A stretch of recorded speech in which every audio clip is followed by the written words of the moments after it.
One, two, one, two.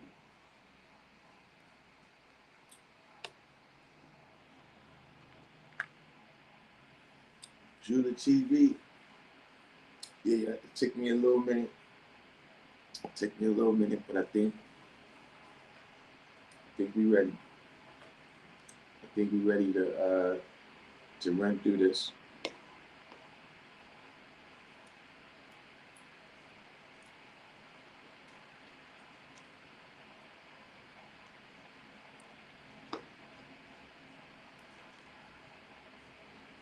I had to get a little snap today. I have no idea the mission I just ran through.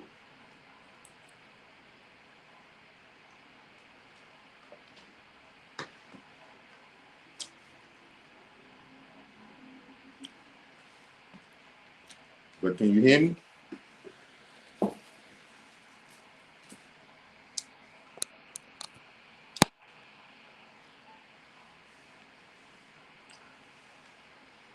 Did you see this one right here? Who is fired? The man, the myth, and mystery behind the Nation of Islam?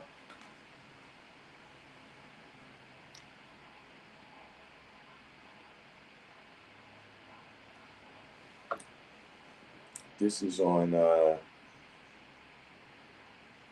see if we can get. Yeah, blogging theology.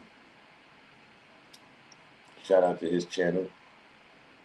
But that's the original host. Not having we ain't start playing it yet. We waiting for a few more people to come in.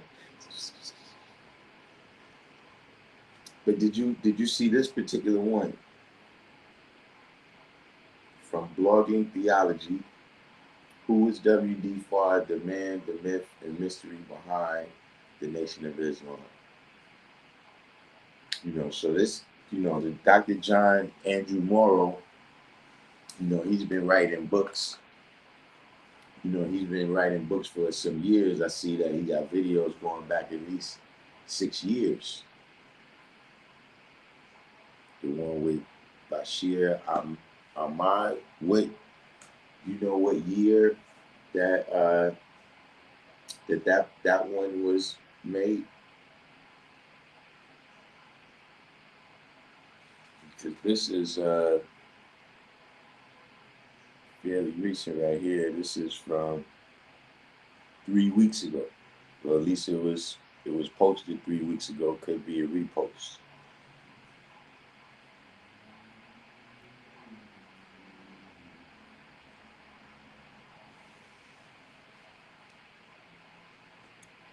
You know what I'm saying? They had some interesting, what's the name? Julia TV. I was watching the Sean Bigger. I was watching the Sean Bigger video, the one where it said from Decepticons to Nation of Gods and Earths. So I'm thinking, what I saw right up to the point where they was getting ready to get into the fire. You know what I'm saying? And how he got exposed to that. And so I didn't hear anything except the lady was speaking on uh, you know, the kind of impact and the influence that the 5% had, on people during that time that he's talking about. Um, but a lot of the things that he was already saying, like I asked you, like when did it start, going a little off the rails? I mean, to me, from the jump, uh, just some of the ways that he's referring to God, you know, uh, it's not customary. It's not customary for me to hear 5% speaking like that.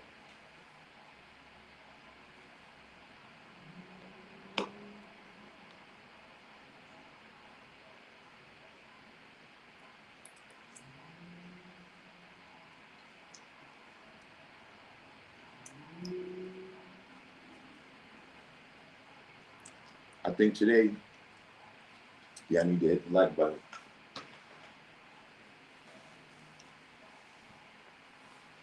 Today, y'all need to hit the like button so we can get some people in here. You know, we don't want people to miss. We don't want people to miss too much of this. You know what I'm saying? Farm bake of Haiti. What is the deal?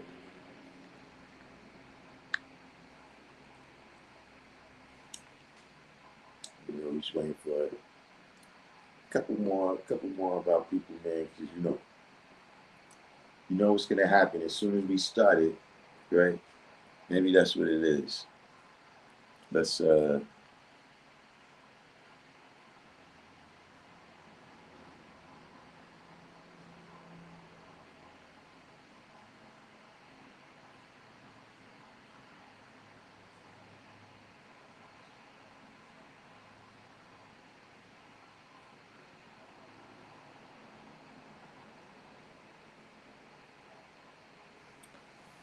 maybe if we come in and make the screen a little bit bigger. But yeah, I didn't understand that. You know, so did you see the video?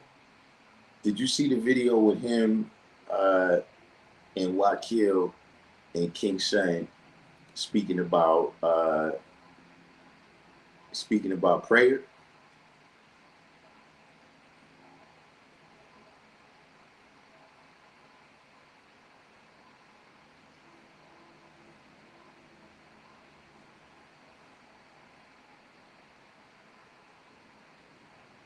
Because in that one, you know, it looked like you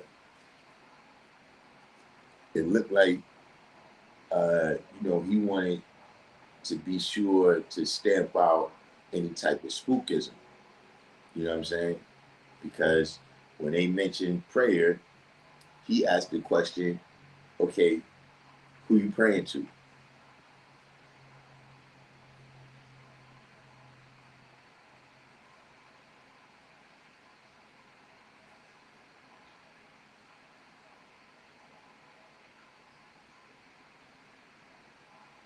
So that's really what I had, you know.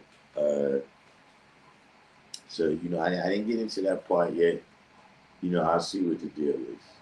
You know, but, you know, one thing I can say from just seeing, you know, different people, uh, you know, even though Iron Sheik, you know, he got the knowledge now, he didn't have the knowledge during that time. You know what I'm saying? And so, uh, you know, it's one of them things where I've been in the forest, so I couldn't even tell that it was trees. You know what I'm saying? So, just hearing how other people was, you know, experiencing the 5%, you know, from the outside looking in, I got sincere.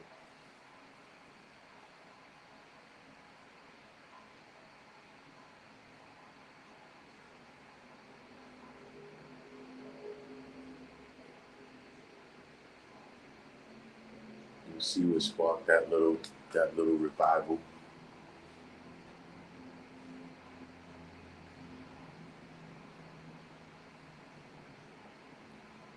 I'm saying yeah, cause I called, I hit Sunborn, right? I hit King Saint, and he says that he never meant for that video to come out. Medina was the deal. That's what he says, that he never meant for that video to come out. You know what I'm saying? And apparently the discussion that they had, right, on that day, when they had it, was that we're not gonna put this out, and he had 1,000, whatever. You know what I mean? So then after I talked to him, you know, I guess he hit them up and told them to take it down. You know what I'm saying? Or got them to take it down, or whatever the case may be. I mean, it's for the best. You know what I'm saying? It's one of them situations, right, where, and you know, I've dealt with this a lot in life, right, where a person think, that the worst part of this, right? They under the impression that the worst part of whatever is this event that happened or whatever this thing that is that I said something about it.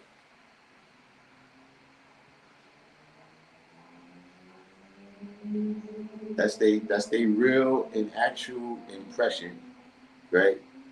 Is that because I said something, because I said something about,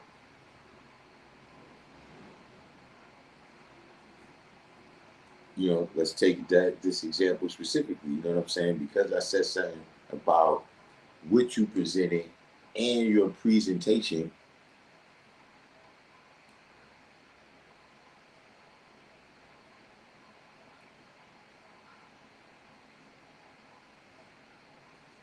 but that's something. I'm about to have a live stream with. That's about. We wasn't doing this one. You know, I was gonna do an entire live stream, man. Just based upon people that never rose above the rank of private soldier.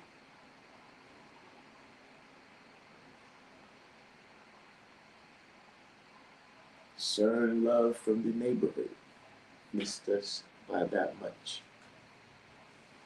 You know what I'm saying? But a lot of people, you know, like I'm saying, when you young, right, and you come into this knowledge, you gotta remember that you can't really conceive of all the things that Allah was teaching, right? Because He's teaching from a grown man perspective.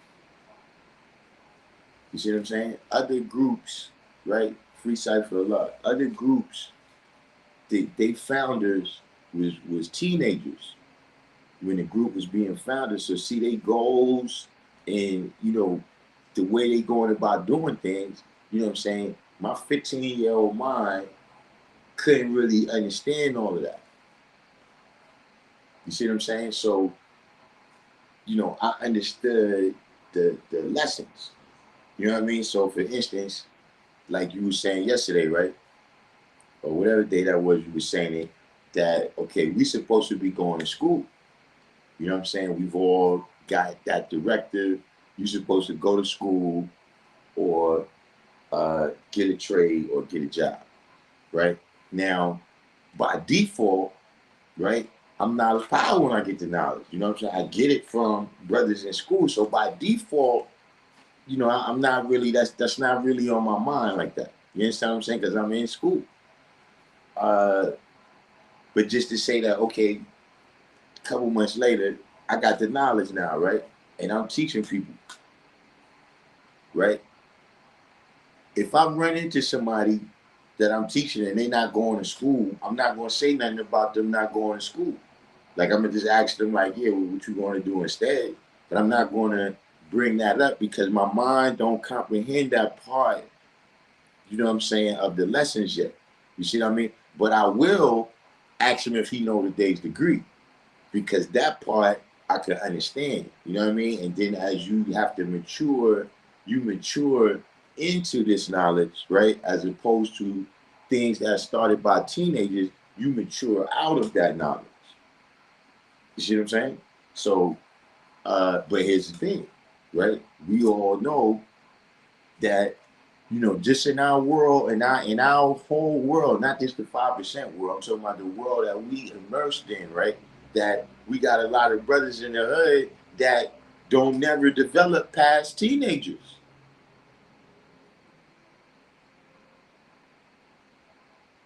You see what I'm saying? And so a lot of people is still stuck, right, in the mindset where you can't really comprehend all the stuff that Allah is teaching. You know what I'm saying? You hear it, but the meaning of it, your brain has to mature for you to be able to understand that. You see what I'm saying? And we have a lot of people that for whatever reason, right, their brain never matured. And so they never got to really see, like when you're a private soldier, they just give you a weapon and point you in a direction. You don't know what you're going over there for. You know what I'm saying? Like when you hear people talking about pretty much every war since Vietnam, that's what they tell you. Is that listen, uh, we didn't know what we was doing. Like one day they told us to take that hill, then the next day they told us to give it back.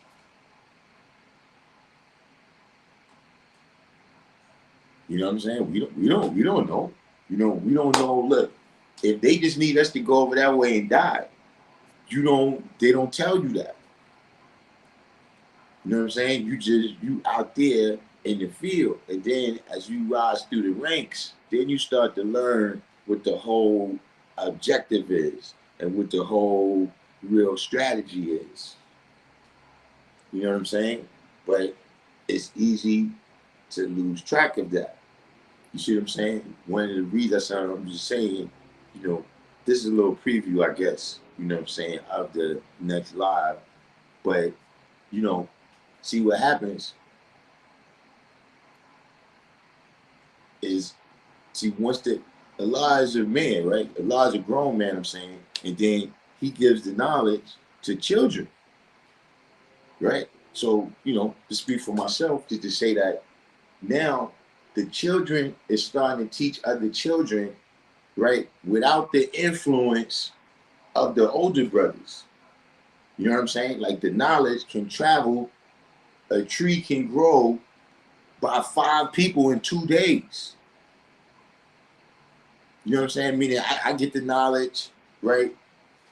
I give it, to you know what I'm saying, one of my peoples, you know what I'm saying, and then he go to his block. When he go to his block, it might be 4 dudes over there that they been wanting to know, but they just ain't know how to get involved. So he as soon as he gets home, he got the lessons. One brother comes to his house, right?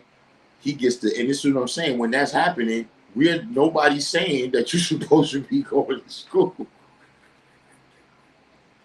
You get you getting the lessons.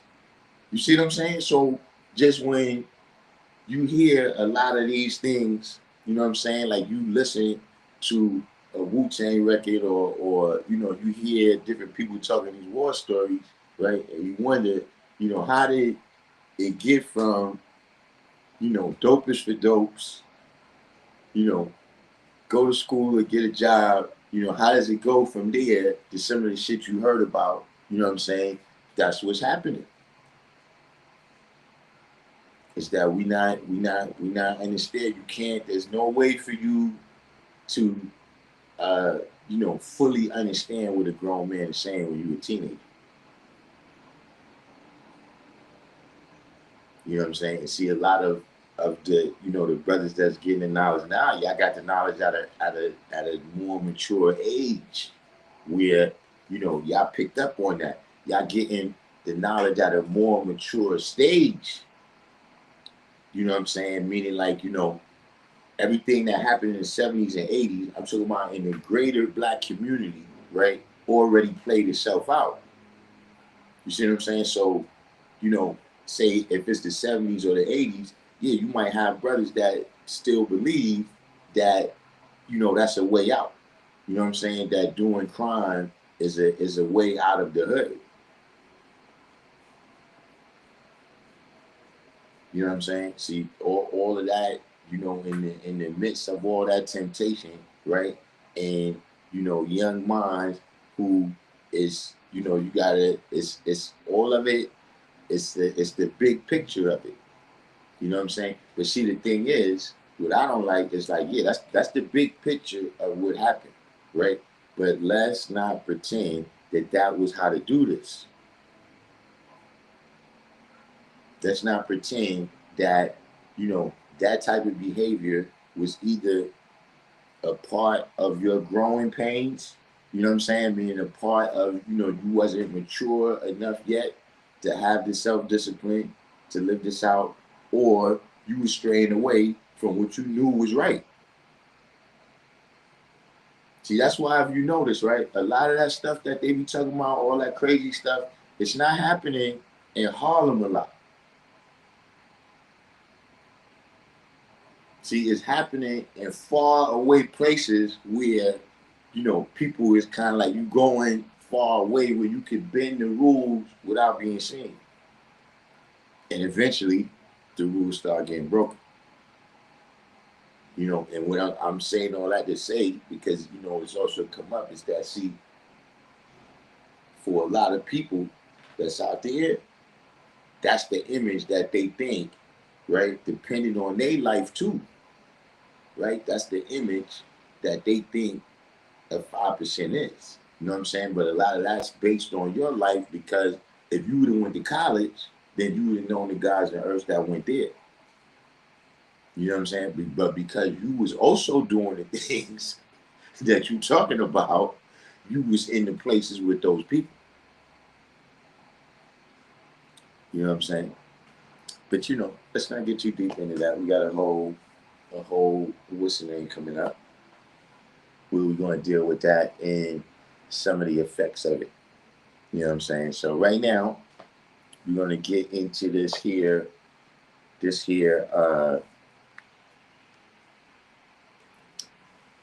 presentation. You know what I'm saying? It's an hour and a half long. It's on blogging theology. You know what I mean? Shout out to that channel, right? That's where the original what's the name on. You know, they're going to introduce themselves, of course.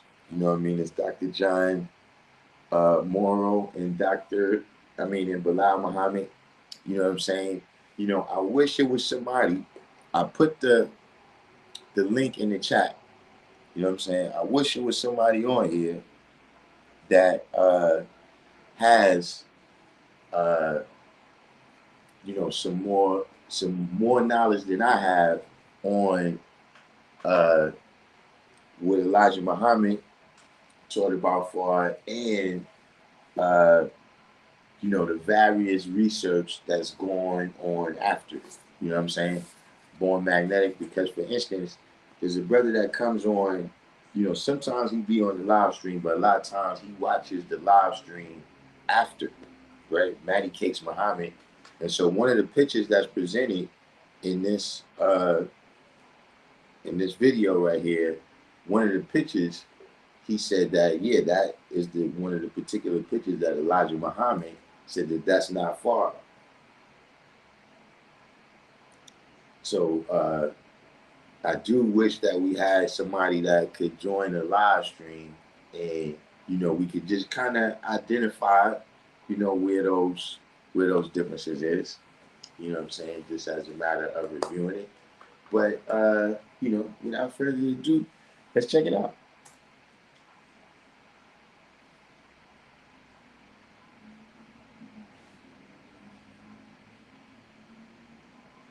Hello, everyone, and welcome to Blogging Theology. And today I'm delighted to welcome Dr. John Andrew Morrow and Bilal Muhammad. You're most welcome, gentlemen. Assalamu alaikum. Alaikum salam wa rahmatullah. Alaikum salam. It's great to see you both. Likewise. Dr. Morrow and Bilal have just published their book on the founder of the Nation of Islam, and it's titled W.D. Farr, The Man, Myth and Mystery Behind the Nation of Islam. It's a topic that involves the history of Islam in America, eugenics, Imperial Japan, Freemasons, the Illuminati, human sacrifices, I kid you not, and the American prison system. So this is an amazing, possibly amazing podcast about their book. So just introduce both of these distinguished esteemed guests. Dr. Morrow earned his PhD from the University of Toronto and became a full professor of foreign languages in 2014. A prolific polymath, he has authored over 50 scholarly books and hundreds of articles across multiple fields. All right, now see, look, this is what I was saying right here, right? Remember when I told y'all, see how he got the supreme wisdom in the back. That's what it looks like right there, right? And then look, he has on the Muslim flag. You know what I'm saying? So he refers to himself later on in this as uh, a white NOI member. You know what I'm saying? And you know, I don't know if we're gonna get that far tonight, but he speaks on you know, the first white NOI member, you know, and he does what white people do. You know how everybody that's white that gets affiliated with the nation, they think they Azriel. They go and say you gotta compare yourself to Azriel. You know, he kind of does the same thing, you know, comparing himself to uh the individual that he's talking about. That's the first white NOI member. Now that was something new that I learned in this. I didn't know uh, who was the first white NOI member, but I did find that. I found that a little bit. You know, I just didn't know how to analyze that because some of the things he's saying, you know, like people are saying, you know, it's kind of like with a snicker and a chuckle, but then at the same time, he said he Muslim. Recognized as a master teacher and distinguished faculty member, he has received an Interfaith Service Award from ISNA, a US Congressional Certificate of Recognition, and was named among the most influential American Muslim scholars by the Interfaith Institute of Long Island. And Bilal is a Toronto-based vice principal, author, translator, and playwright. He's a senior fellow at the Berkeley Institute for Islamic Studies. He studied political science and history of religions at the universities of Toronto and Ottawa and earned his B.Ed from the OISE. He translated Amali of Sheikh al-Saduq, worked as a translator for the University of Toronto, and has authored numerous books as well. So welcome, gentlemen, and this is very much about W.D. Fard, who he was, and your book as well. So I'll hand over to you. Bilal, you're going first, and I'll just put up the slides there so we can all see. Well, thanks so much for your kind introduction. And as you could tell, this is the craziest thing that anyone has ever written. It goes over so many areas, so I hope the keyword search works well for this particular video. But as Brother Paul just mentioned, we're here to talk about W.D. Farad, the man, myth, and mystery behind the Nation of Islam. And this is our book. So this is the book that we're here to discuss. It is available on Amazon. It is an academic book.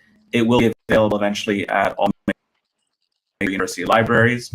And so most people have heard of Malcolm X and Muhammad Ali. And some of you may have heard of Elijah Muhammad, Louis Farrakhan, Warithuddin Muhammad, but probably wouldn't have heard of all of these men were it not for a man best known as Master Farad Muhammad, a man that started Black America's pathway to Islam in the 20th century. The story starts on 4th of July, 1930, when Americans were celebrating Independence Day.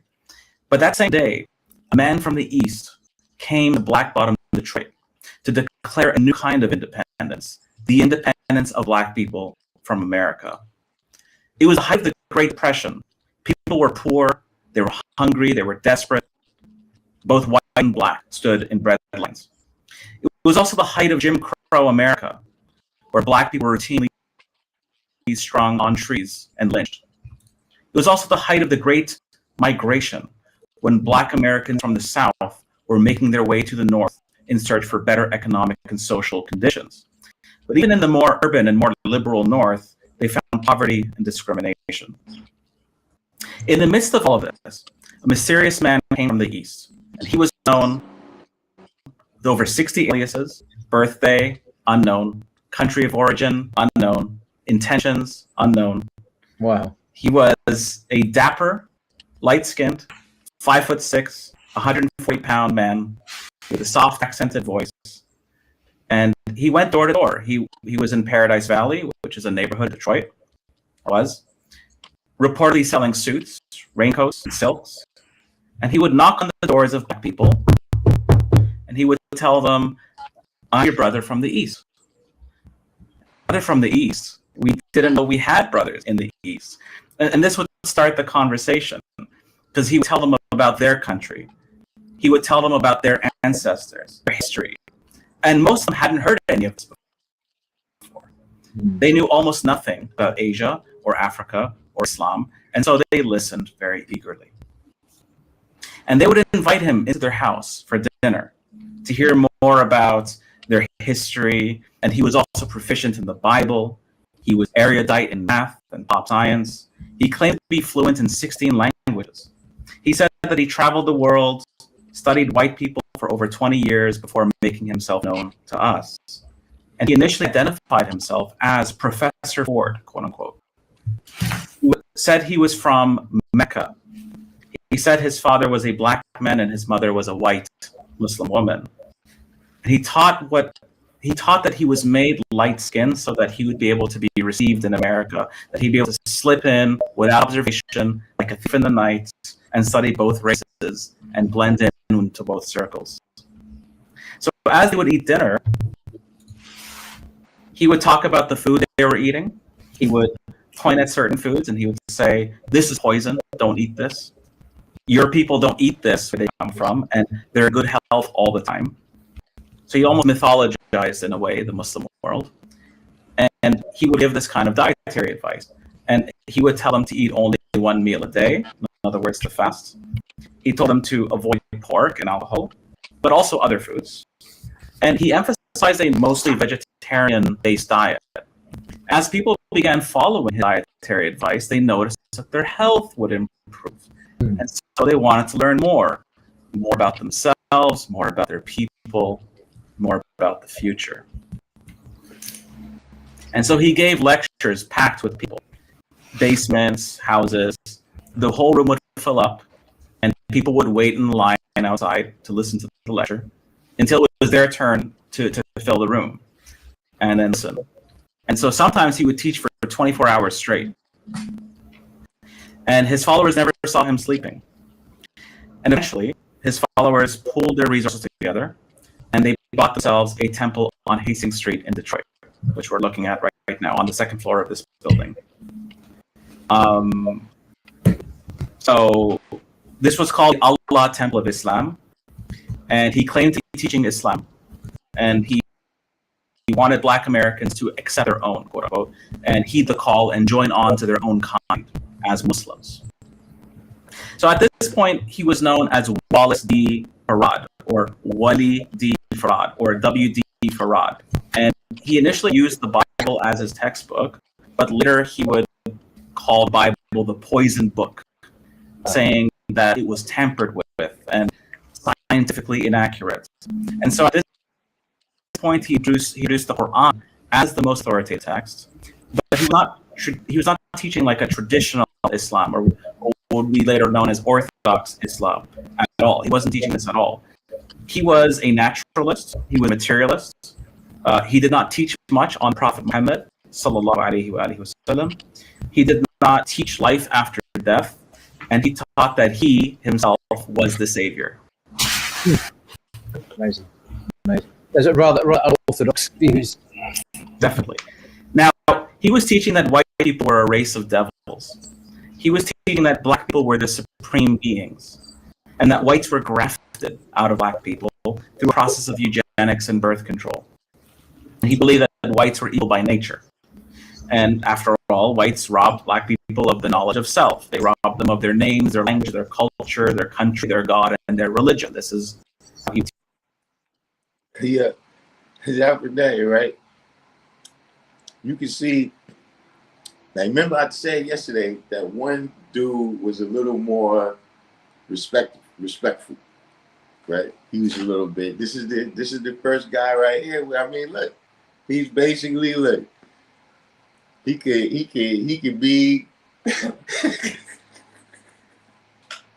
you know, this is all stuff that he could say in a cipher and nobody would bat an eye, right? This is all the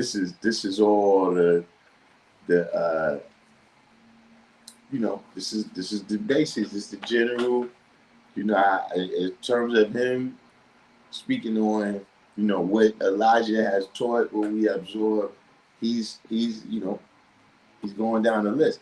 Now the guy on the bottom, John Andrew Morrow, he seems like you can kind of tell he's chomping at the bit to get in.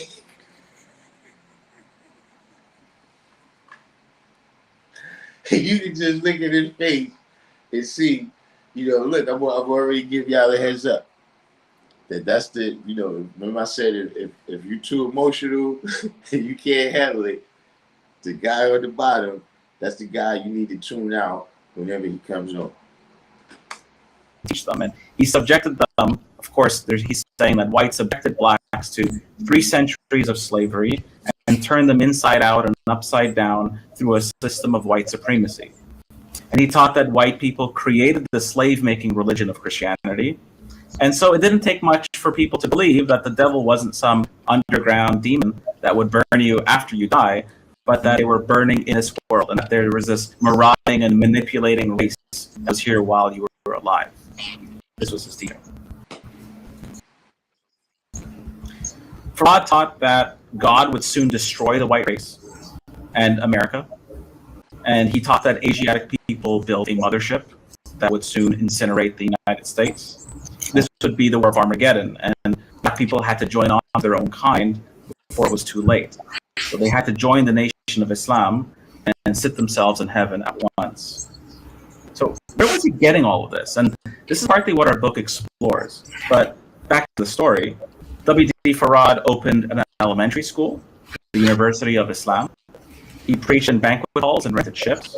He converted 8,000 people in just a couple of years. He gave out Muslim names to over 20,000 people. He was giving out cryptic math problems and history problems in what is now known as the Supreme Wisdom lesson. And the Supreme Wisdom was designed to teach Muslims a knowledge of self, and it became the de facto scripture for the Nation of Islam. Farad organized men into an unarmed military unit, like a security force, and they're called Fruit of Islam, or the FOI. You can see them on the left. He organized the women into Muslim Girls Training, or the MGT, and the General Civilization class, also known as the GCC, where they were taught home economics and how to be wives and mothers, and taught about diet and health. So yeah, they would also have their fun. I ain't no friend. Listen, I ain't never heard the 14th degree and the 1 in 14 broken down like that. Like that's I'm gonna try that. Next time it's a knowledge culture degree. Next time it's a knowledge culture day, right? And I go through the knowledge culture degree, and then when I manifest my understanding, it's home economics.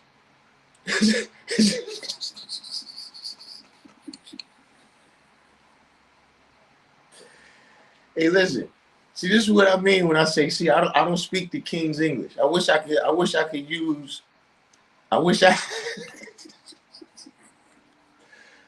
had that kind of command over English, right? Where I could just with knowledge coaching degree, home economics.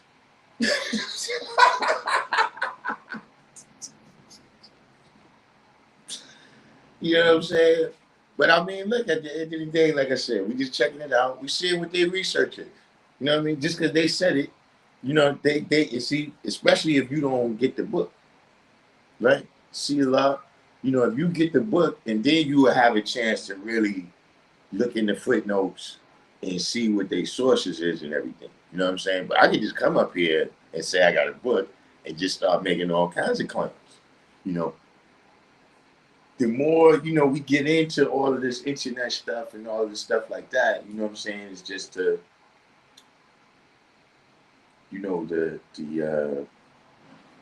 more we got to realize, you know what I'm saying, that all of this stuff is created, all of this stuff is here to have an effect on us. You know what I'm saying? Even if not what these people are saying, you know what I'm saying? YouTube is there, is there to get into your mind and make you think that all this stuff is real enough for you to stay on there. Yeah, there is real things that's on there. There's people that's, teaching how to do carpentry and stuff. You know what I'm saying? You could find out how to build a desk or build a bed or various things like that. Yeah, that's real. You know what I'm saying? But a lot of these things that people is just saying and claims that they making, you know what I mean? You gotta realize that, the amount of people that agree with something don't hold no weight as to the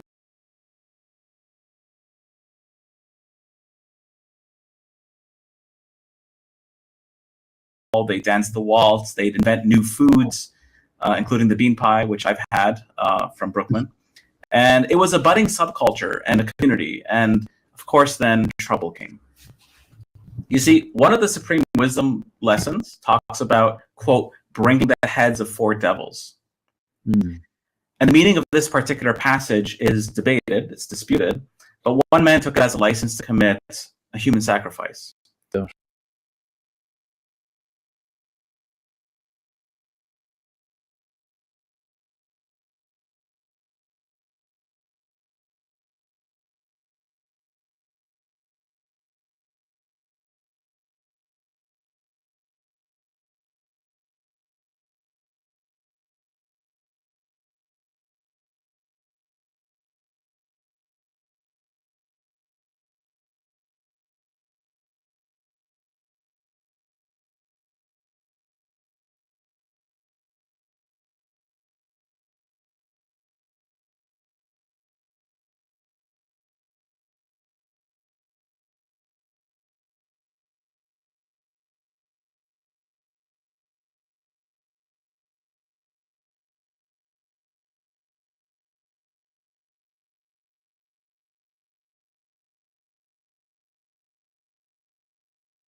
You see, one of the supreme wisdom lessons talks about, quote, bringing the heads of four devils.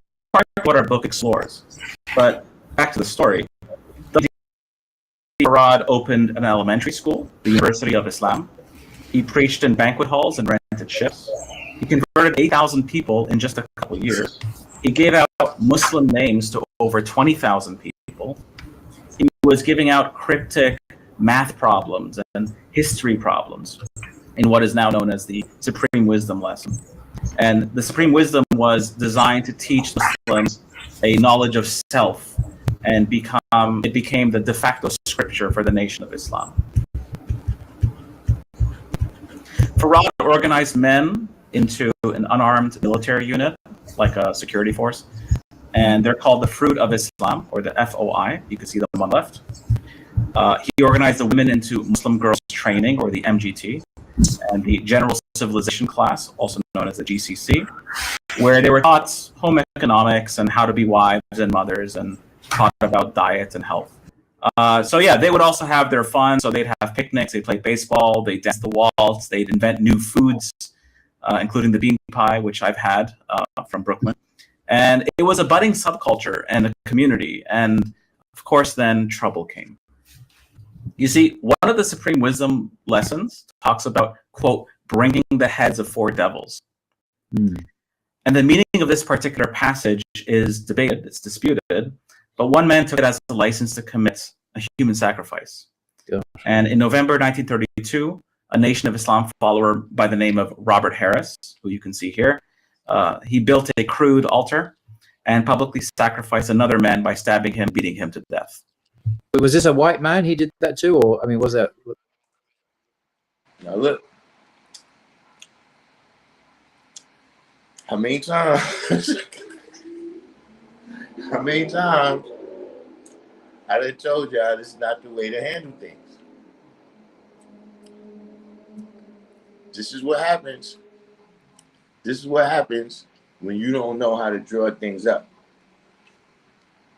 This is what happens when you don't understand that from the beginning, right? Look, what this brother was saying, right? We don't got teachings about the afterlife and all that. You understand what I'm saying? You know, if heaven and hell, you know, and all these things is right here, and see all that, you know, resurrection, taking the 4 devils' heads, all of that's in the mind. See what I'm saying? Like I was telling the brother yesterday, you don't want to get caught up. This is exactly what I was saying.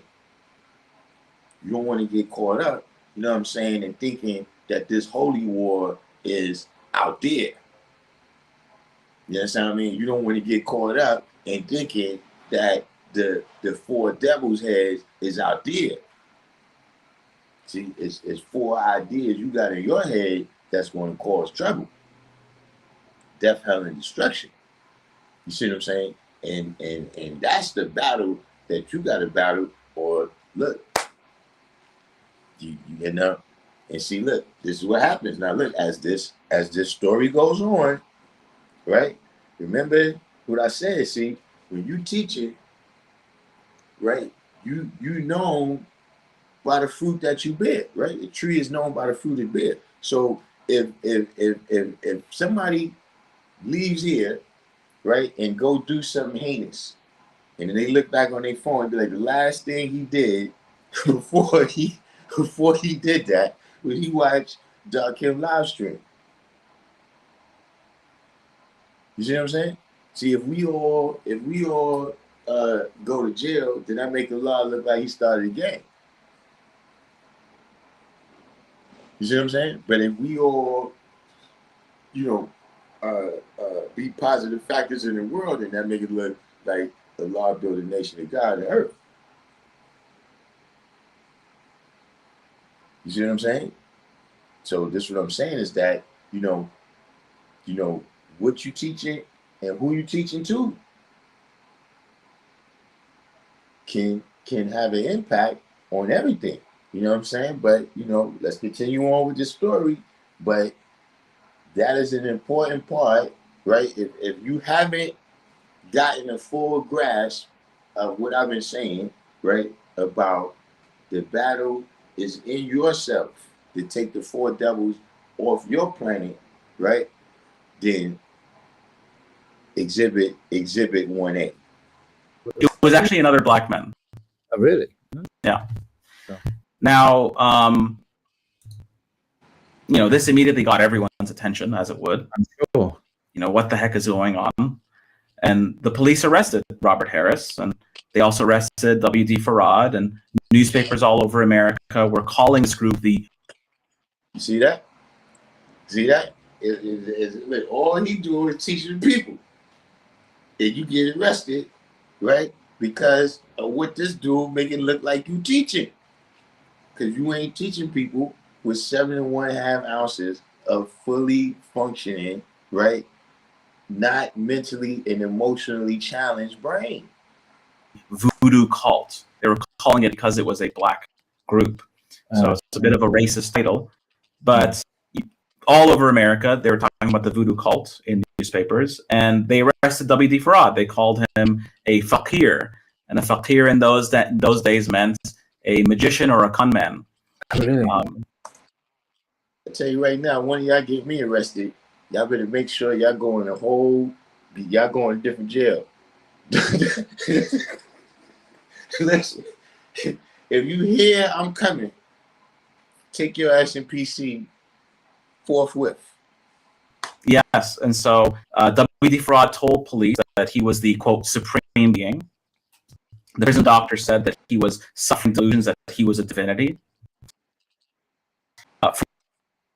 Being over here, you can see he's pictured being interrogated by police. Now look, y'all heard what he said right there, right? I know y'all trying to get into the story and I'm interrupting, but there's some important things here, right? That what I'm trying to show you is that the things that I'm saying, right, it goes all the way back, right? Oh, let's catch that. Let's bring it back real quick and catch that again.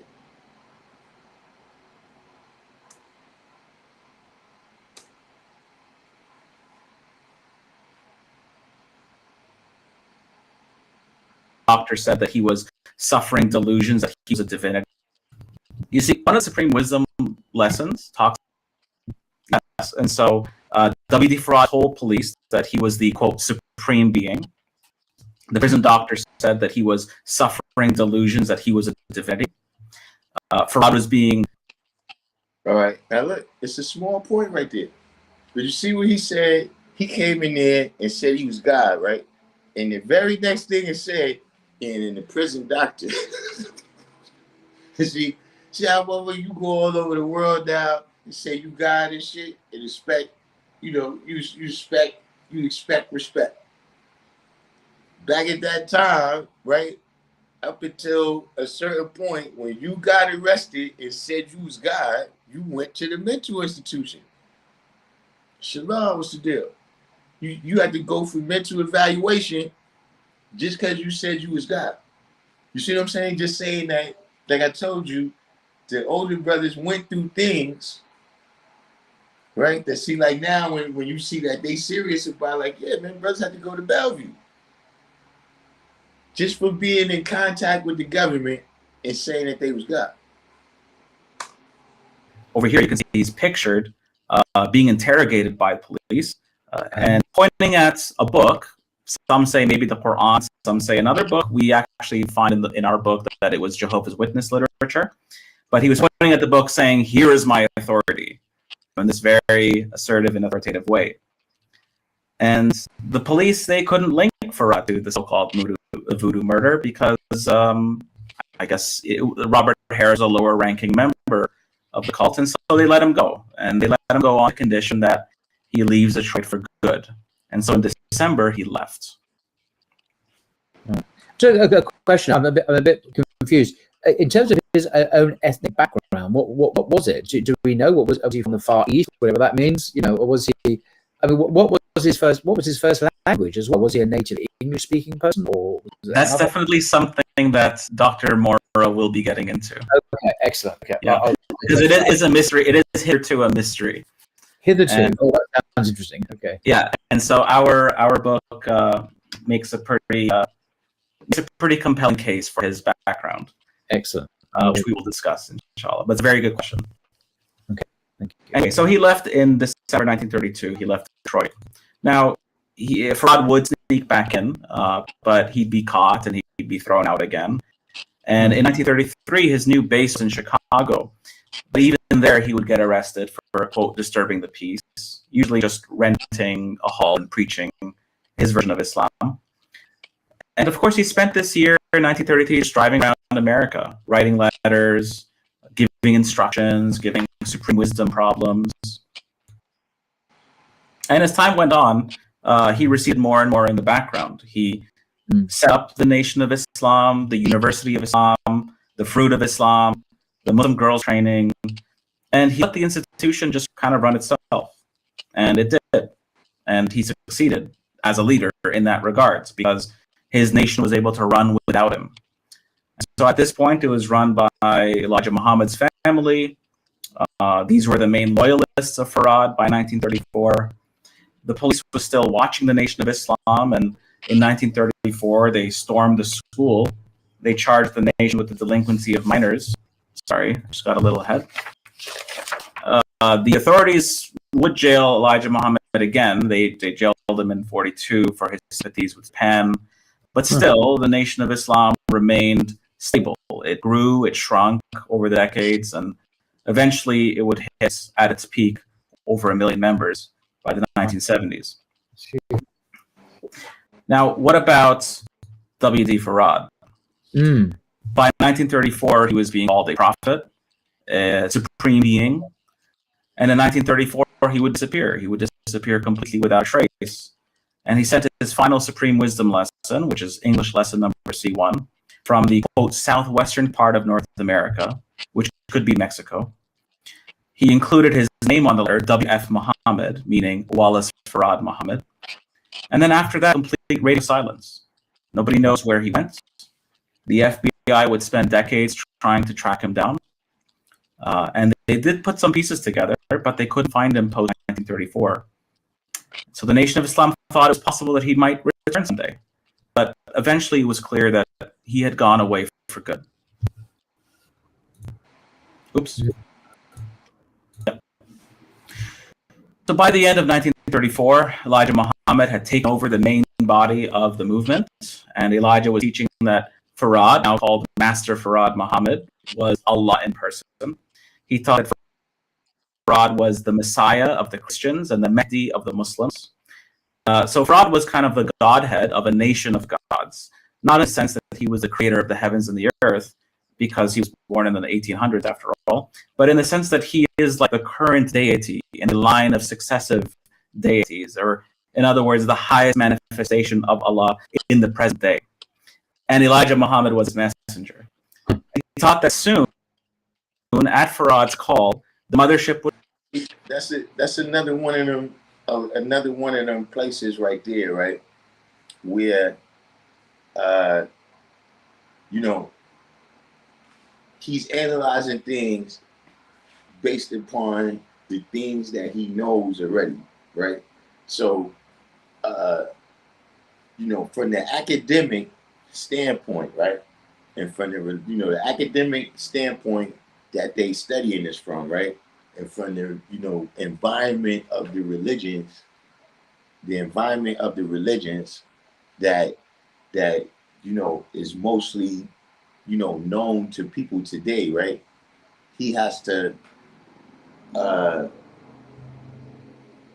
he's got to work within the bounds of monotheism and polytheism. So the way he's explaining this, right, is kind of, you know, like how do you get this across, you know, but he's doing it from a, you know, an outside standpoint. So that was a little bit, you know, the way he's explaining, you know, this line of deities is a little bit unique for me. Would come, destroy America, and turn it into a lake of fire and brimstone, and that the nation of Islam would be rescued from the hells of North America. Wow. This is the basic story of Master Farad Muhammad. Now, what do historians say? And quite frankly, historians are just as puzzled as you are. Was Farad some kind of a missionary? And if so, why was he teaching a religion that was so unique and different? Was he a con man? And if so, why target people that had no money and then just disappear without a return address? Was he a foreign agent?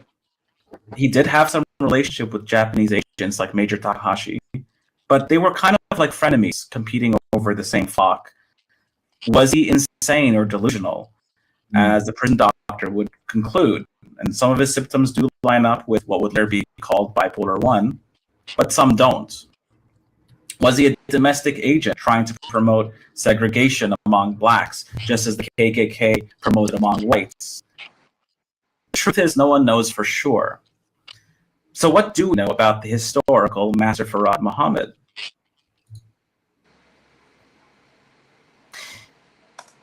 Okay, now we starting at the part. we starting at the part now, right? Where, you know, if you don't want to hear this, you know what I'm saying? You know, we started to come up to things now. Let's put it this way. We starting to come up to things now that it's not what Elijah Muhammad taught about uh,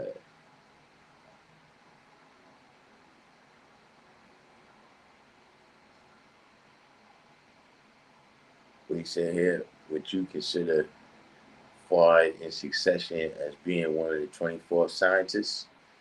Divine understanding came in. Well, nah, he's not. The 20. It's 23 scientists. Yaqub is the 24th scientist. Allah is the 25th scientist. That's how I got it. They're not. I never heard of Fard or Elijah being considered one of the 23 scientists. You know what I'm saying? In fact, I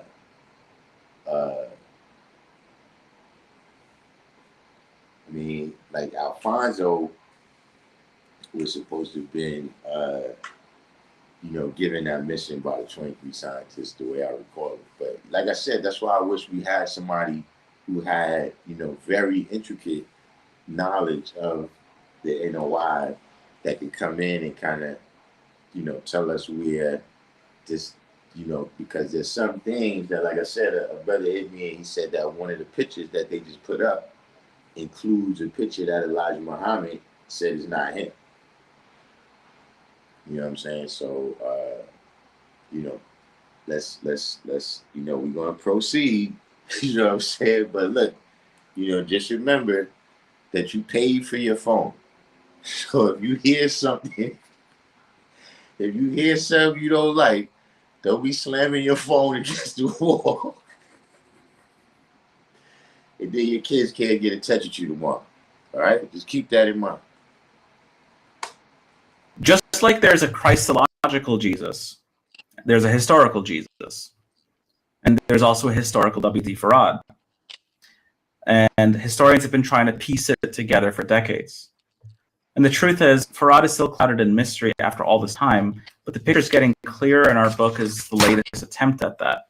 So previously, scholars discovered, including Dr. Morrow, that W.D. Farad was an immigrant to the United States, and that he came on a ship. I have Anton Beatty's book right in front of me. I could probably pull that up, actually. So this book just came out. It's over, I believe, 600 pages.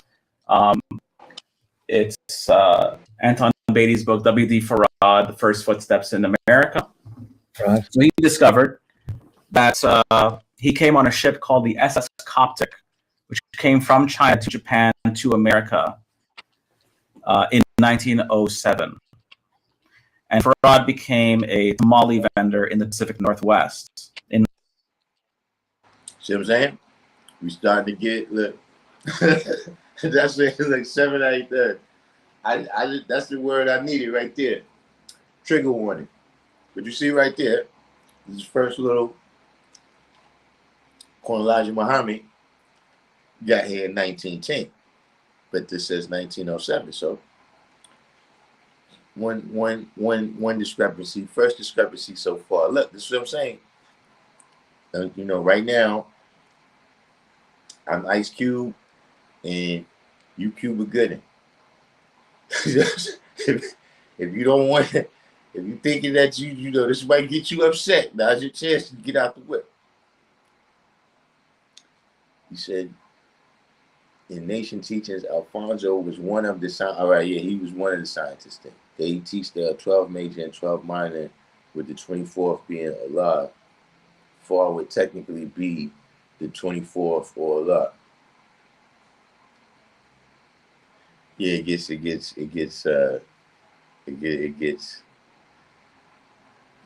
detailed. But right, like I knew Alfonso had something to do with the 23 scientists, but I never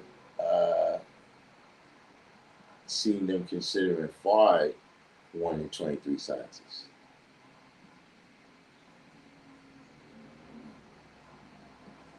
But let's continue. 1908.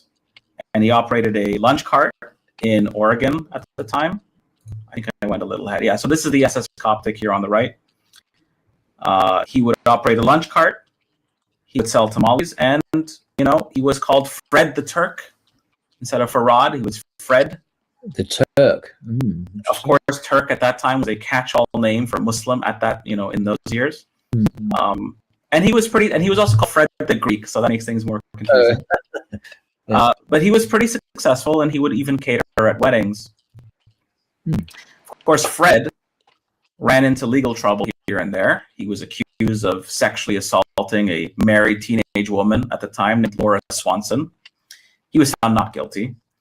He married a native woman named Pearl Allen. The marriage also ended in divorce because of her drinking and her infidelity. And in the 1920s in California, he started Wally's Cafe, which was a restaurant. At this point, he was known as Wallace D. Ford, very similar to the name he would use in 1930, Wallace D. Farad. And he had a white common law wife named Hazel Barton. They had a son together. W.D. Farad and Hazel Barton became involved in the crime world. Wow. They would later split up, but W.D. Farad was arrested in 1926 for allegedly attempting to sell drugs to an undercover cop.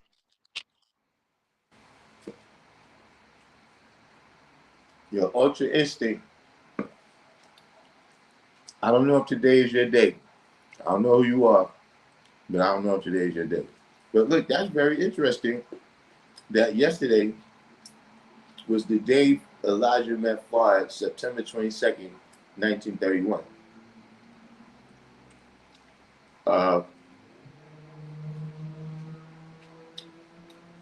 That makes this almost poetic. Farad was found guilty. He was thrown into San Quentin, which is the notorious. He actually, I was getting ready to touch on Lucius Lehman, Jigga 1017, because he leaves him out. But as we go through this part, I was about to stop and mention it. Prison in California, and he was there from 1926 till 1929. This was a notoriously bad prison at the time, and prison in those days meant punishment as opposed to rehabilitation.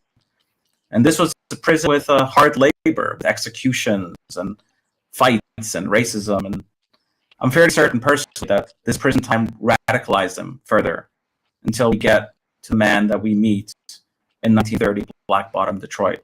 Let's see. So Farad was clearly a multi-traumatic person, and over all these years, he cooked up the Nation of Islam theology out of what was available to him, from the Jehovah's Witnesses to the Theosophical Society to Freemasonry, and we detail all of that in the book. And in 1930, he was ready for war. And that's it said Allah in person there, which is at the end of the presentation. That's the end of my part. So now I'm going to hand this over to Dr. Morrow, and he will discuss some of the findings in the book. I must say, I have far more questions that have answers at this stage. I'm looking forward to it. Well, feel free to ask. You know, we're here to help. No, I'm holding my tongue at the moment for further enlightenment from Dr. Morrow. So over to you, sir. Sure, thank you. What a fantastic overview of W.D. Farad and his. All right, listen. Trigger warning. When he starts talking, you know, like I said,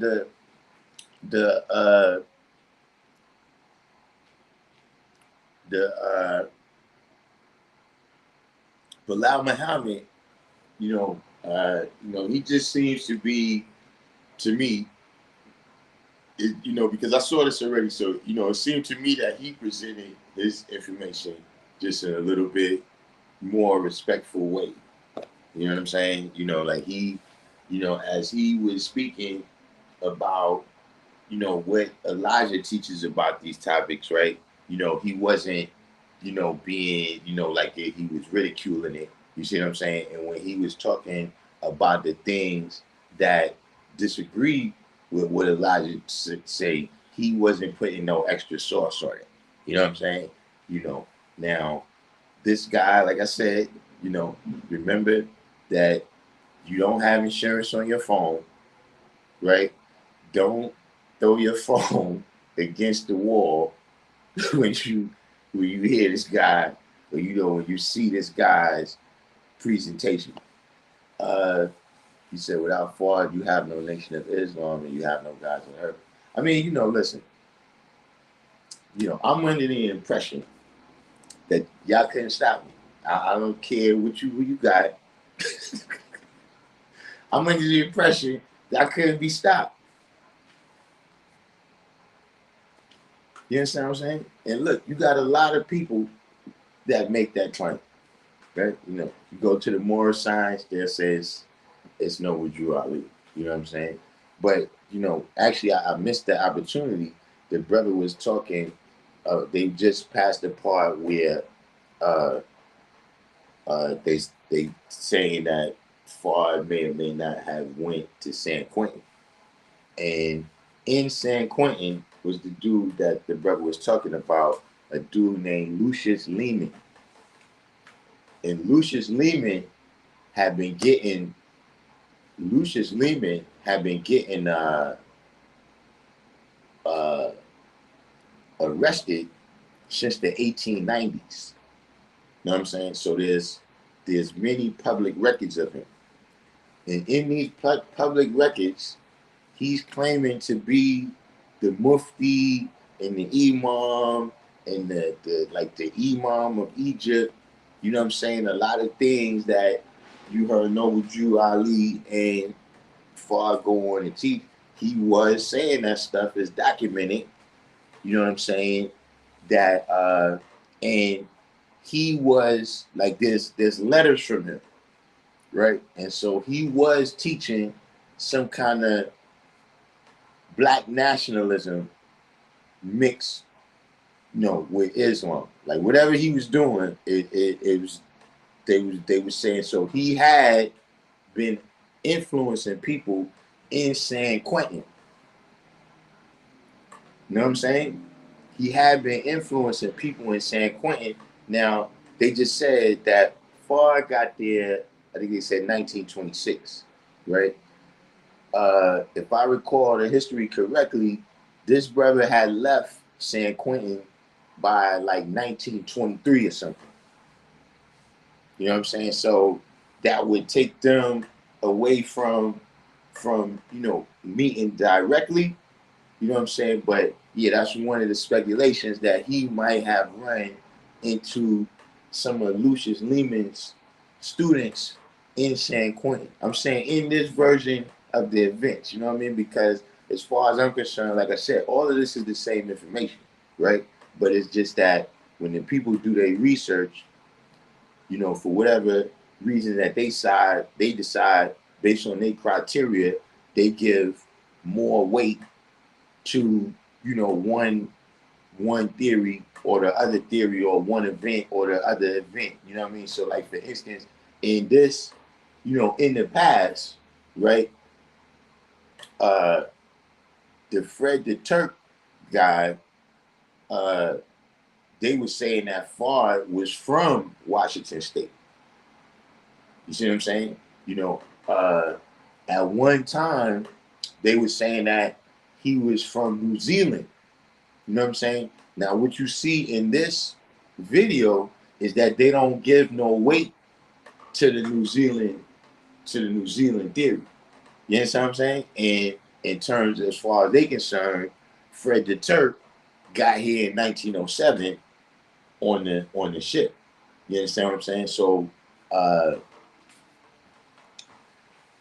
there's that part. But you know, like I said, you know, everybody, you know, tighten up your vests, put your helmets on. We about to hear from Dr. John Andrew Morrow. Biography. Our primary sources include the teachings and writings of W.D. Farad, the Supreme Wisdom Lessons, the teachings and lectures and writings of Elijah Muhammad, his messenger or his apostle, and the writings and lectures of the pioneers, the disciples, the people who studied under Master Farad Muhammad for 3 or 4 years. So those are our primary sources. On top of that, we have reports from various intelligence agencies. Wow. So that because they were digging into who is this man behind this movement. Now, Nobody operates in a vacuum. So we're building upon previous scholarship, and that scholarship should be acknowledged. I refer to the works of Carl Evans, the author of Chameleon. Patrick Bowen also devotes a section of his history of conversion to Islam in the United States. He devotes a section to W.D. Farad, and he made some discoveries there. Michael Muhammad Knight, who recently published a book on the Supreme Wisdom Lessons, which of course is a contribution to scholarship in the field. Anton Beatty and Kevin Morris, who published W.D. Farad's First Footsteps in America, which is the most detailed investigation of that early phase of his life. We have other people who've contributed, like Paul Guthrie. There's Alam Khan, who has a YouTube channel devoted to preserving the teachings of Master Farad Muhammad. The Nation of Islam also has its own historians, including Wakilullah, who wrote the history. Hold on, wait a minute. Stop the show, man. Stop the show. Stop the goddamn show. Stop the show, man. Hold on for a second, man. I need to look. I have. Here's the problem. Here's the problem. Listen, I got look.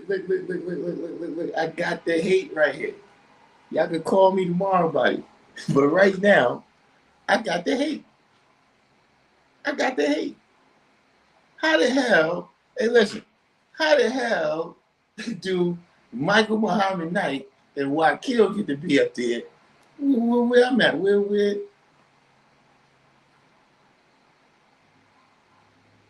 How is it possible? How you get up there?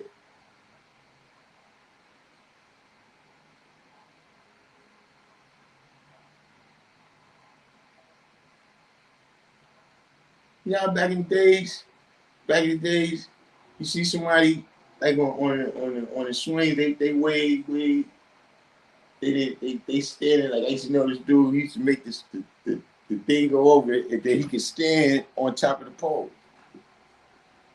Just wonder how you do that. How do these people get to be in authority? You know. But look, I guess it's about 5 though.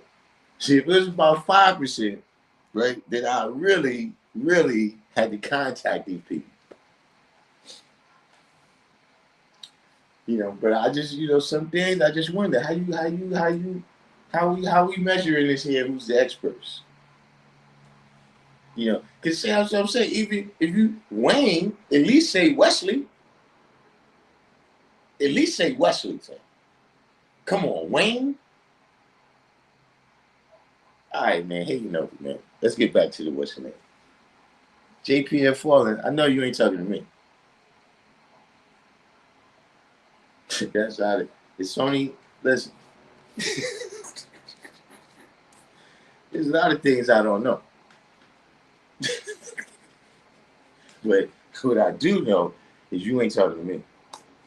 Of the Nation of Islam, the pioneer years. Bilal himself has contributed to this field in articles, and as he mentioned, my 2019 book, Finding W.D. Farad, Unveiling the Identity of the Founder of the Nation of Islam. So, W.D. Farad, the man, myth, and mystery behind the Nation of Islam, our current book, is a goldmine of information and a treasure trove of answers. Wow. It strives to see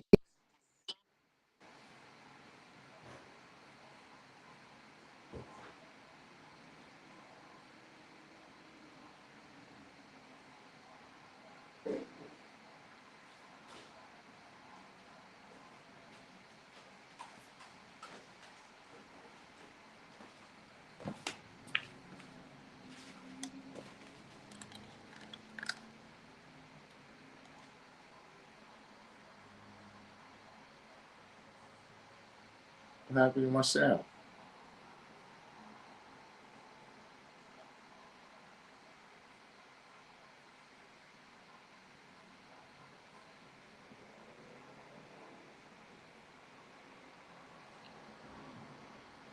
Is am I the only one whose sound is off? Why I don't hear it?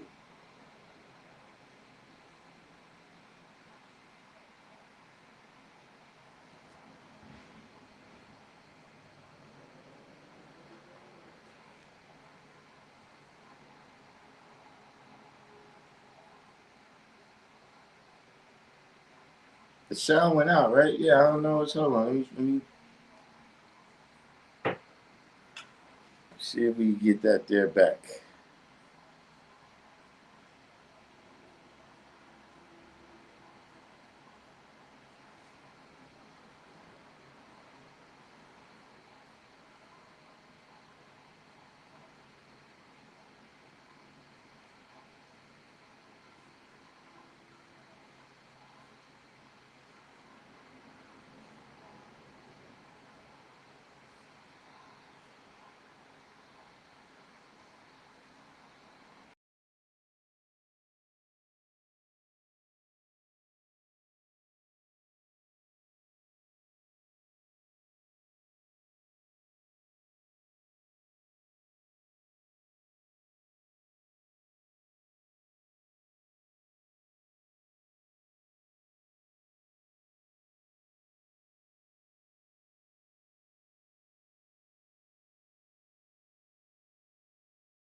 Hold up.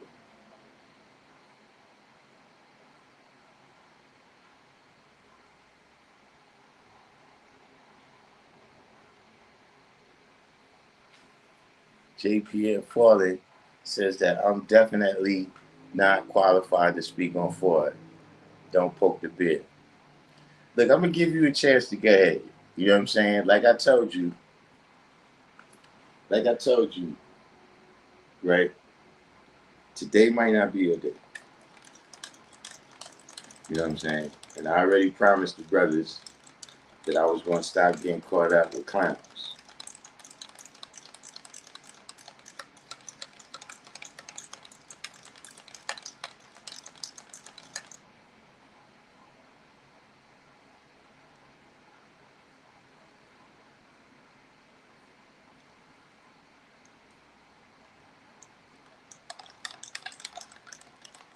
So let's see. Hold up.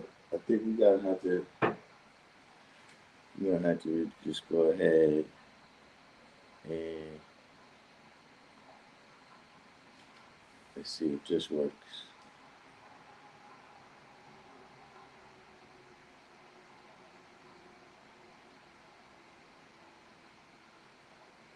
Raz King.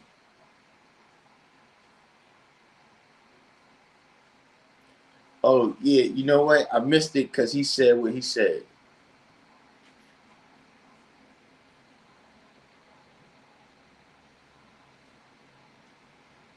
Let's,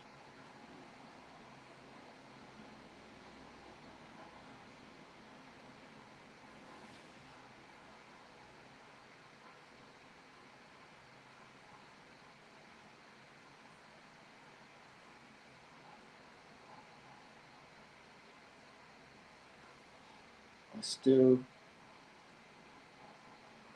Hold up. Maybe we gotta take it out.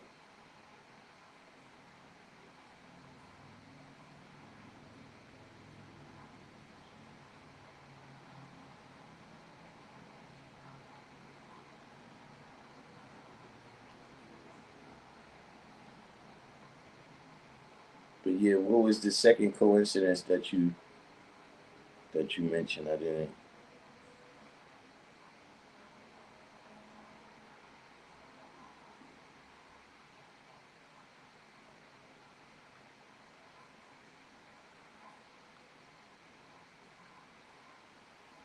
Okay, I think I found what went wrong here. Now let's see if we can fix it.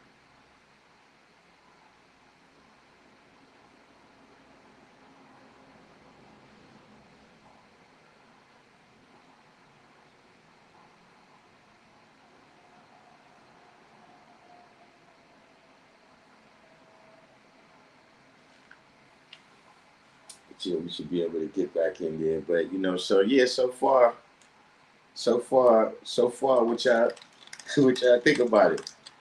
You know what I mean? Is everybody, you know what I'm saying? Look, how many people type one in the box if you ready to fall victim now?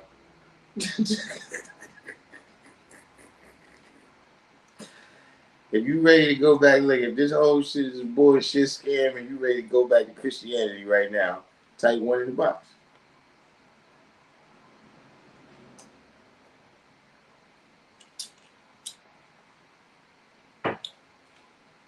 Joshua Muhammad of the People's Podcast literally just did a show on the FAR photos. I thought you were on there because both of you had FAR in the title. Well, now he's probably noticing the same thing that I'm noticing, which is that there's in the original Mr. 120 had asked that question earlier, right? Of why is it this interest? You know what I'm saying? Why this interest in FAR all of a sudden right now? You know what I'm saying? Free Cyber said nothing new here yet. J. Pierre Fallen said it's bullshiggity. Well, they haven't reached the conclusions yet. You know what I'm saying? So far, they still they're giving, basically what's come out so far is when Americans were celebrating Independence Day. But that same day, a man from the East came to Black Bottom to declare a new kind of independence, the independence of right here. Defraud Right. preached. So, basically, this first guy, right in the upper right hand corner over here, he gives basically what Elijah Muhammad teaches about,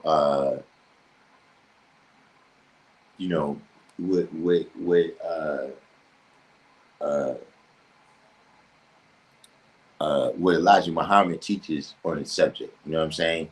So that's why I was giving the trigger warning when this brother right here comes. So you said J Electronica ruffles some feathers with the back-to-back albums. I mean, now look, I'm stop for a second because I had an interaction with a brother. You know what I'm saying? About what is this thing like? Why do we care about J Electronica on this channel?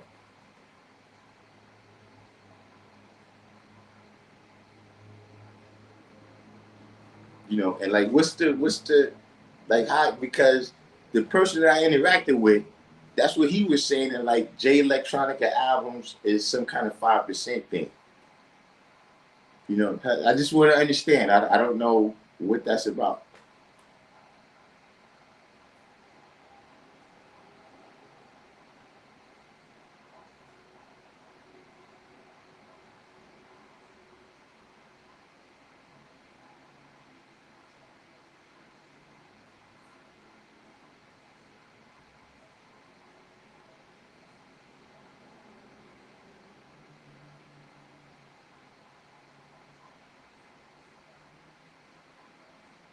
Because I'm thinking that has to be important. We sit here talking about the history of FAR, and you brought up J Electronica. I mean, that's the question. Why is it a big deal? Like, what is?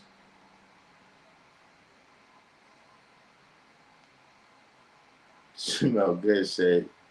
Who you said it's a 6 or a 7 or a 6.7?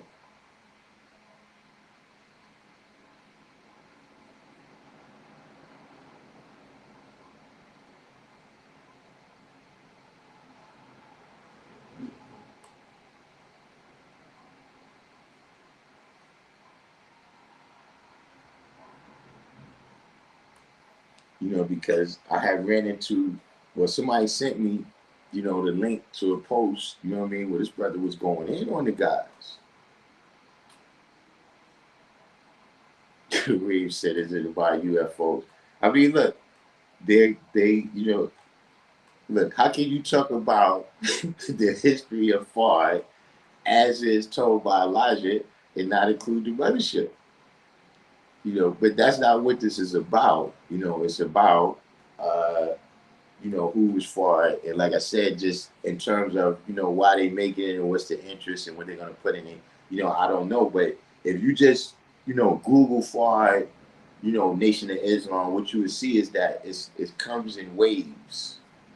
You know what I'm saying? Where like, the last wave was Omar Shabazz and Paul Guthrie. You know what I'm saying? Remember that about 5 years ago, they was doing all the videos about Fard. You know what I'm saying? If you go back, 10, 11 years ago, you would see that it was another surge of, who is Fard and all of this. You know what I'm saying? But, you know, it gets wild. Well, look, Born Magnetic, you get back to me. Get back to me on that J Electronica thing when you get a chance. You know what I'm saying? But maybe that'll help me in this interaction that I'm having, to see eye to eye with this brother because he was going in. I'm talking about he's going in on the guys because he had got into some type of argument with some 5%ers about this J Electronica project, right? So then he made some blanket statements to 5% who it was like, whoa, whoa. Like, first, look, let's be clear. J Electronica is a Muslim guy. So I don't, I'm not.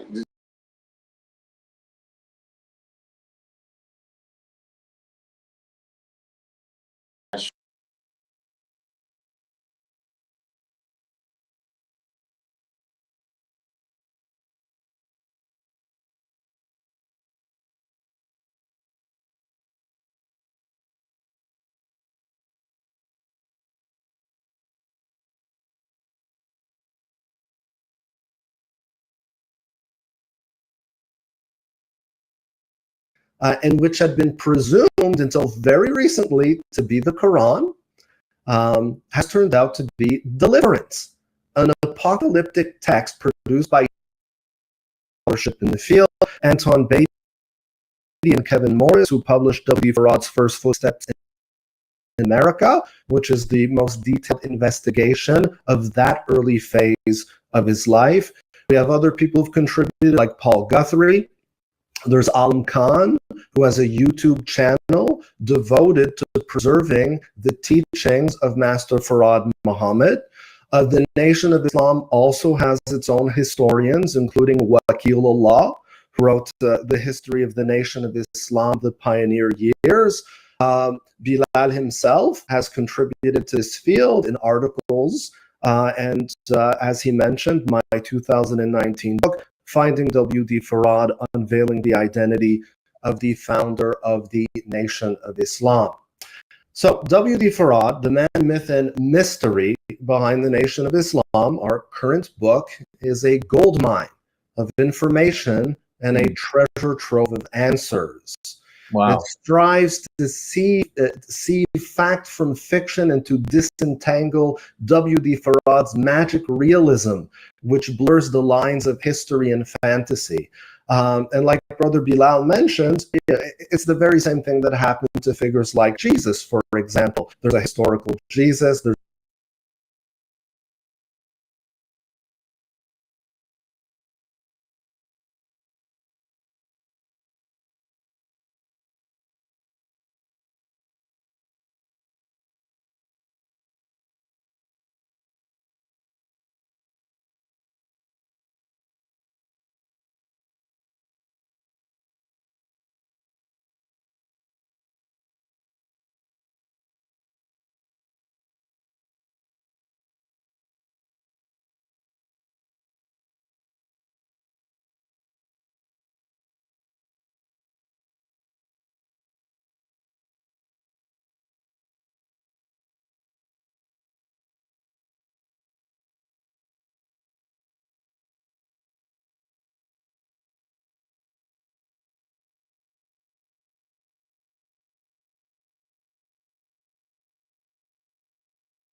there's a mythological Jesus.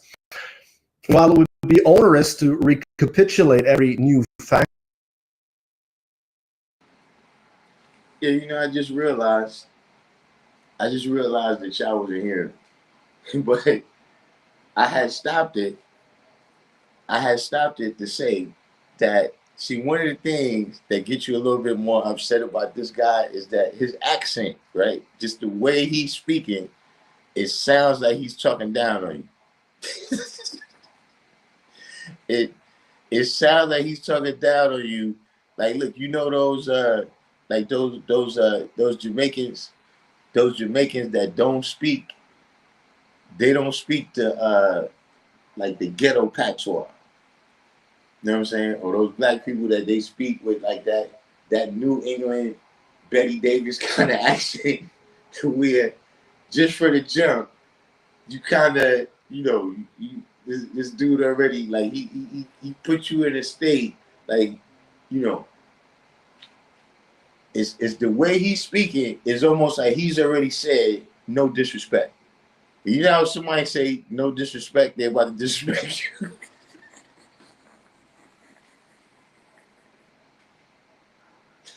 you. You know how somebody say no disrespect, it's the way he talk is like he just said no disrespect. That has been uncovered, every mistake that has been corrected, and every blank that has been filled, I'm going to provide an overview of the most remarkable findings.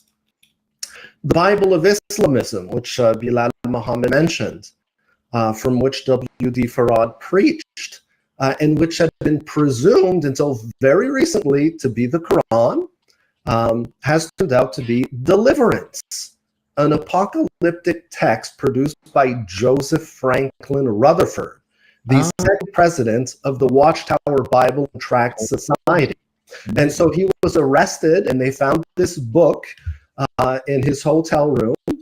So there are photographs of him holding this book, and the newspapers and the police, they quoted from it, and I tracked down that citation, and to my surprise, it came from Deliverance. So this man was up on podiums preaching from this book, or maybe reading directly from it.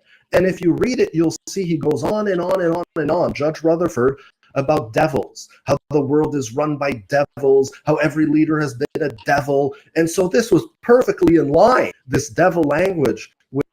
Yes, look how the dude Bilal, look at Bilal's face. Bilal's face look like, I don't want to be associated with this. Yo, Bilal got that look on his face. Like, look, when he come and kick your ass, you know he'll help you.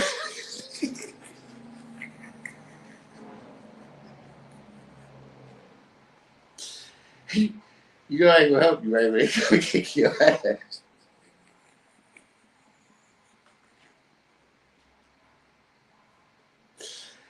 But look, let's check out the presentation. You know what I mean? We keep cutting them off. You might say something good.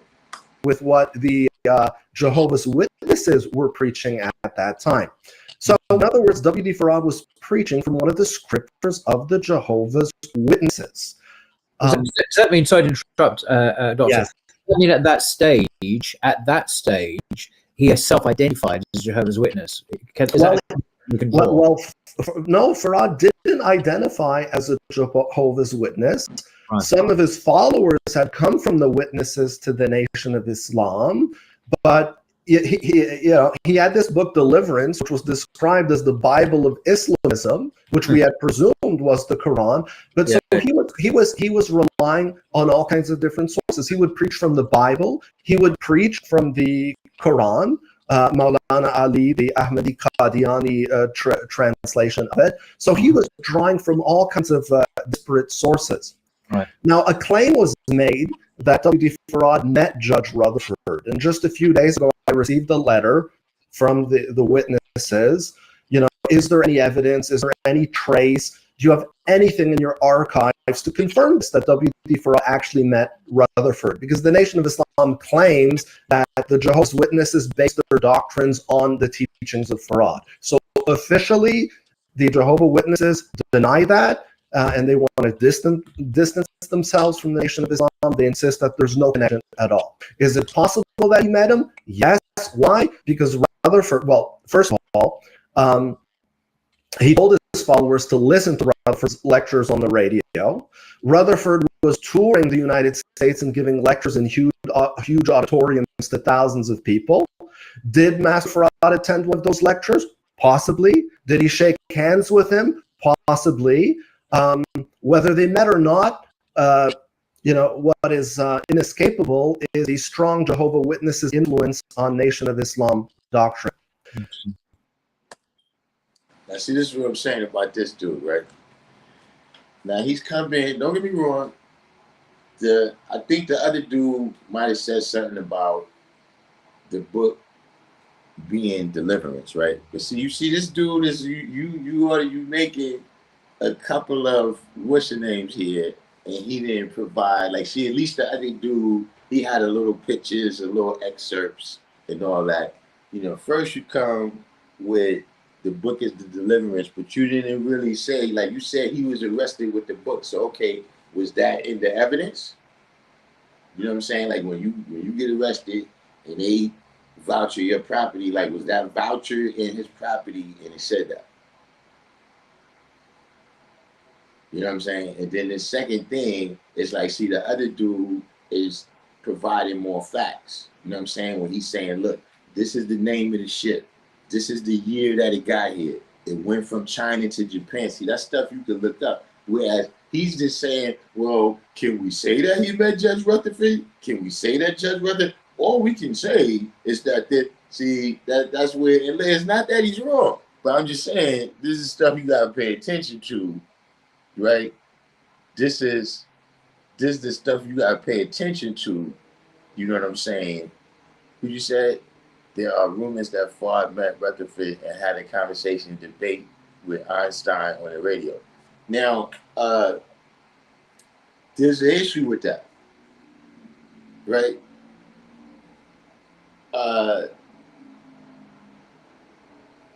Einstein was in Germany.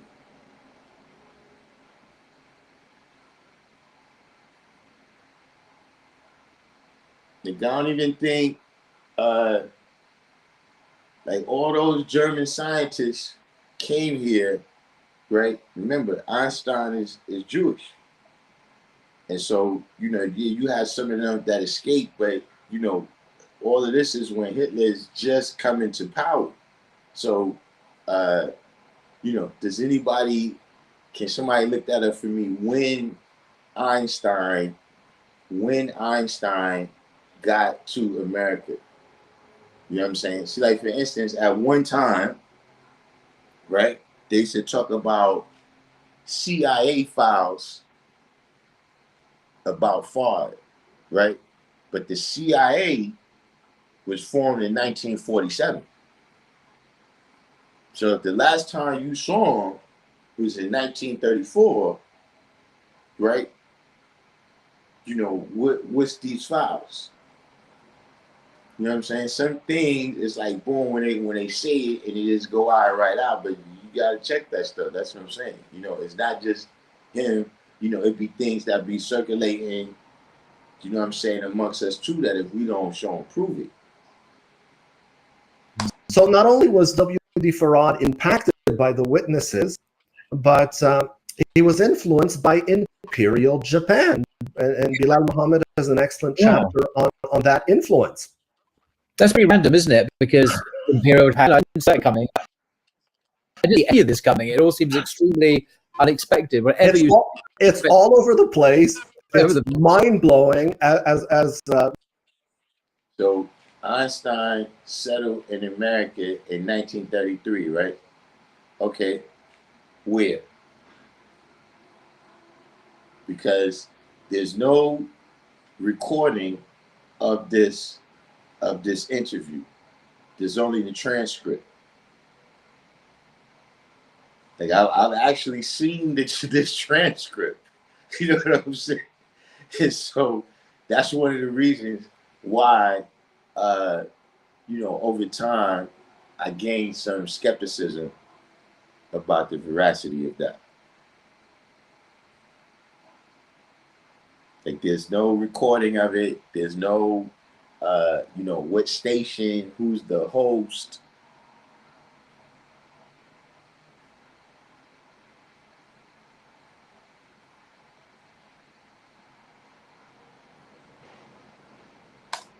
Bilal Muhammad says Master Fraud makes James Bond look boring. So, well, just on the point about Imperial Japan. So, yeah. Imperial Japan at that point was seen as the champion of the darker races. They had Right. So it says here, Princeton, New Jersey. Right. He's in Princeton, New Jersey. Right. That's one of the whitest parts of America. I've been there. That's one of the whitest parts of America. In the meantime, Ford is in Black Bottom, Detroit. One of the blackest parts of America that I've heard of. So, just this is how they come about. Like I said, this the only thing that I've ever seen was that transcript. purposely put out a rumor in the early 1900s that the Emperor of Japan was considering converting to Islam, and that was a way that rumor was put out in order to try to court Muslim countries in Asia. So as you know, many countries that were opposing the United States for various reasons over the 20th century did try to court support from Black people to try to be a type of fifth column. And it is possible that, and I explore this as well, and I'm sure Dr. Morrow will speak about this, it's possible that the mothership theology represented a kind of foreknowledge of the kind of attack that would later happen less than 10 years later at Pearl Harbor. Interesting. With the Jehovah's Witnesses, keep in mind that both W.D. Farad and the Jehovah's Witnesses believed that there's no life after death, that heaven and hell were on this earth, on this planet, that there would be a 1,000-year rule at the end of the world. There were many, many similarities between the two. So, according to the FBI, according to Navy intelligence, according to Canadian intelligence, the Japanese were behind figures like Marcus Garvey, Noble Drew Ali, W.D. Farad, Elijah Muhammad, and the Nation of Islam. There's a scholar, a Japanese-American scholar named Takako Day, who actually spent a considerable amount of time going through Japanese intelligence reports. Right now, unfortunately, I'm not proficient in Japanese, nor is Bilal, but she has done this research in Japan. And she found that, well, at that time, there were over 1,000 Japanese operatives in the United States, wow, and they were instructed to control the Islams in America. Wow. So not only were they behind some of these, African American Muslim movements, but they were supporting socialists, communists, anarchists, fascists, white supremacists, and so on. So at that point, all the way up to the Second World War, they were just trying to stir up dissent, right? They were involved in racial agitation in order to weaken the United States from within. So interesting. Now, W.D. Farad shared the same exaggerated views of the 12 Imams as the theologically extreme Shiites. We're not talking just 12 or Shiites, we're talking the Ghulats. So they're extremists theologically in that they exalt the Imams to the level of divinities. So the question is, did he bring these teachings with him to America from his ancestral homeland in the East? So some of us, we've tried to trace this ideology and all of his ideas back to the Muslim world. Possibly, maybe as an impressionable child or youth, they may have remained anchored in his conscience. Could he have learned them from the Druze, the Alawites, the Alavis, the Bektashis, the Nusayris, the Sufis, the Ithna Asharis that he met in the United States, particularly in Detroit and Michigan City? Perhaps, maybe he brought these ideas from home. Maybe he learned them in the United States. Could he learn some of these teachings indirectly via esoteric societies? Because other esoteric societies were talking about 12 scientists or 24 scientists and ascended masters. Yeah, see, we get into a lot of evergreen, false equivalencies and what's the name? Hey, look, JPF Fallen, why don't you go over to Alarm Khan's channel so you can learn about the master teacher? You see over here, we the master teachers. See all of us, see me, and there's 44 people in the room besides you. Say 45, the other 44 people in the room, and me, we the master teachers. So you go over there and learn about your Lord and Master. You know what I'm saying? Uh, so whoever asked me about the site that has the the transcript on it, I never saw it on the site. Like I saw it back in the time, like before the internet. uh, I had to see it about 88, 89. So, whatever came of it, how I got onto the internet and where it was at, I don't know. You know what I'm saying? But, yeah, now, we getting into a little more of the part where it's like, yeah, see, this is, like I said, now they just, piecing things together.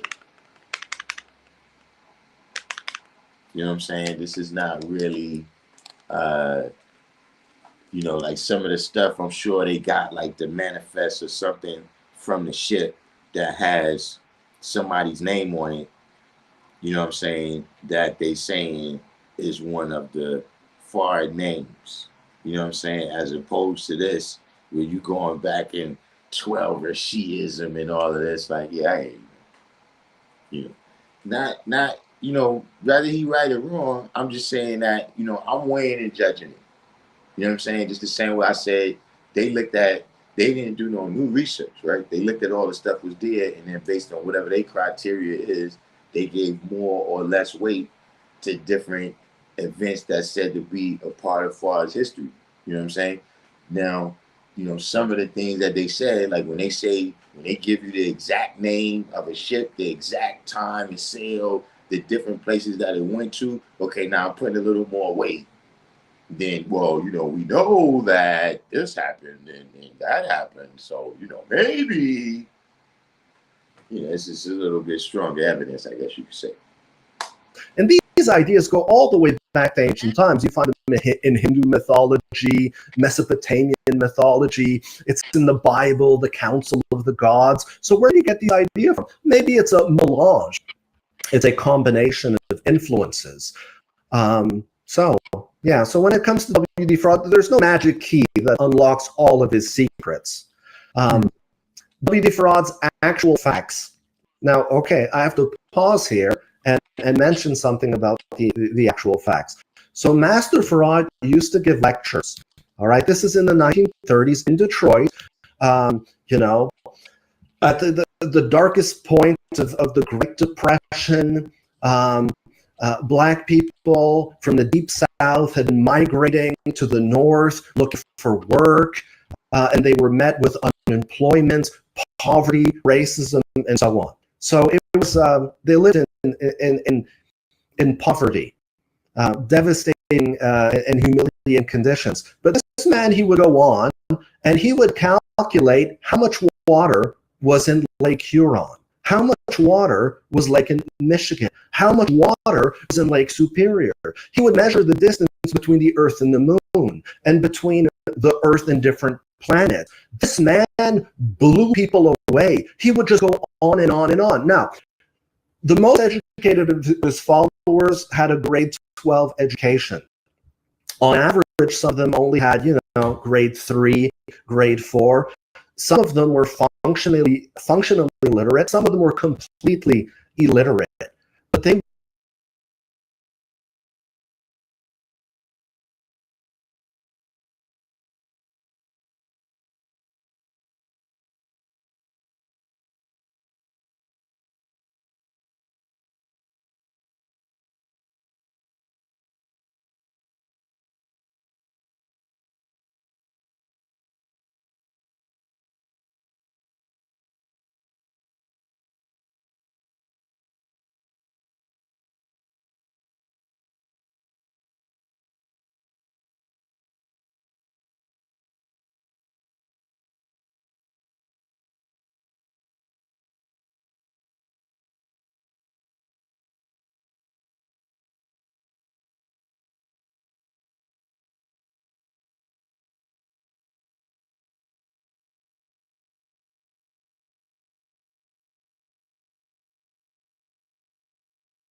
I did it again, didn't I?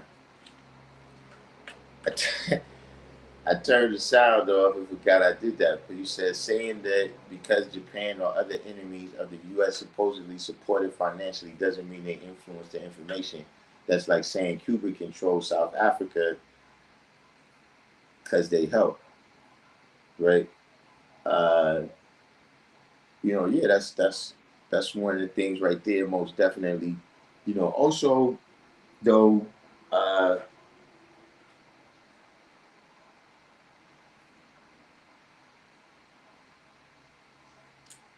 I can't, I wouldn't say that either, but there is a possibility, right, that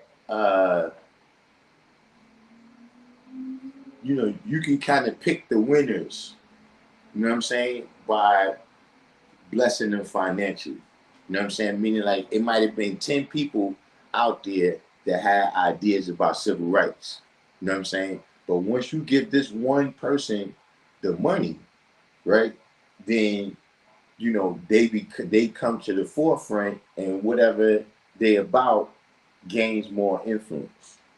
You know what I'm saying? There's a guy, I'm fairly sure his name is Aoki or something like that. And uh, one of the, I haven't, researched it to the degree that these people is doing these research, right? But supposedly that guy got the Panthers they first weapons.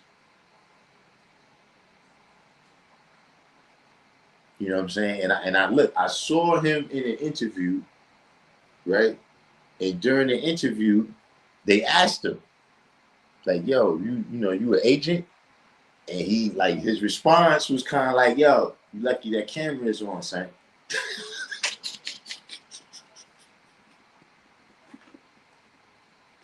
you you better be glad the camera's on. And I snatch your Adam's out right now. And it's been some other people, you know what I'm saying? But, you know, like I said, I pay attention to a lot of things. A lot of that is also just, it's kind of, you know, from what I know about it, you know what I'm saying? Like you had different people that was, even with Martin Luther King, coming in and financing things and everything. But,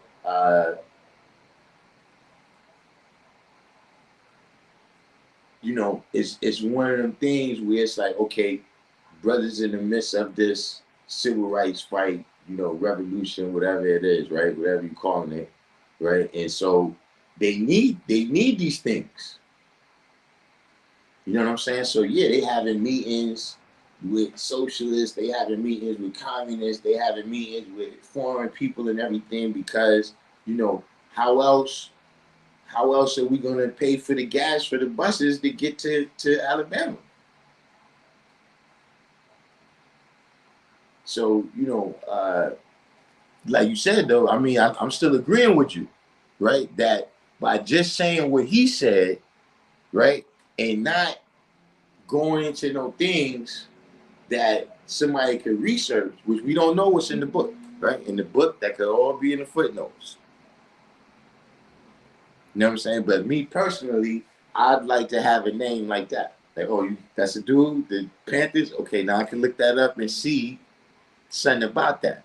As opposed to what you saying, you just put an equivalency up there, you know what I'm saying? And then you using this here pulpit.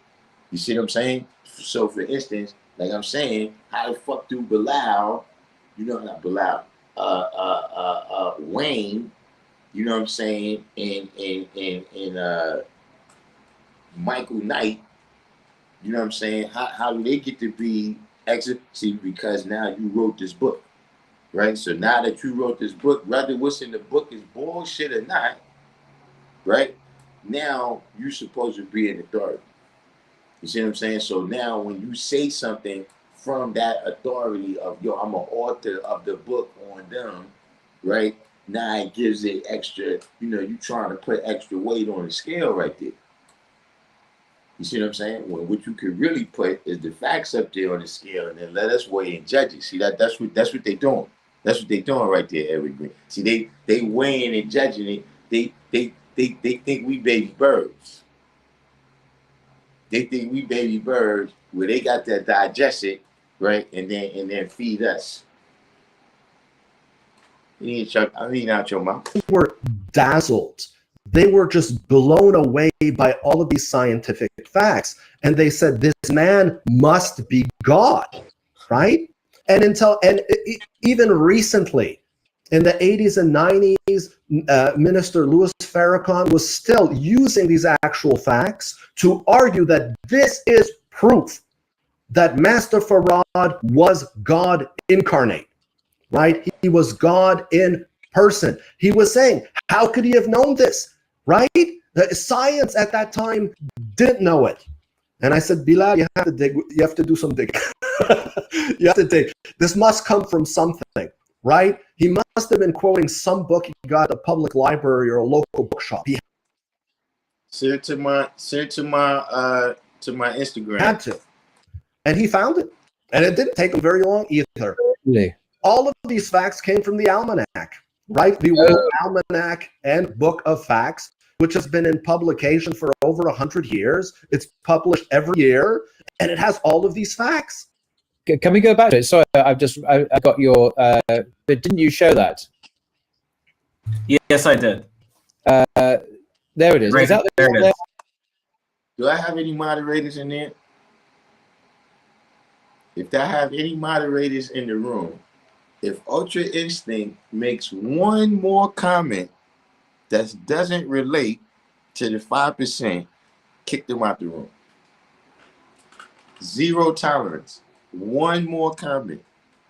There it is on the left. The World 1928 Almanac, the Book of Facts. They're like the positivist epistemology, just facts. So basically, there's a section of the Supreme Wisdom called Actual Facts. And Nation of Islam members, when they join the Nation of Islam, have to memorize these actual facts. The square mileage of the earth, how much is land, how much is water, etc. Now, like Dr. Morrow said, I mean, a lot of they say, well, oh, this is like Habakkuk chapter 3, verse 3, which says that God measured the earth, etc. Now, I mentioned this Book of Facts actually has a lot of the actual facts in a row, in the same order even as they would show up in the Supreme Wisdom.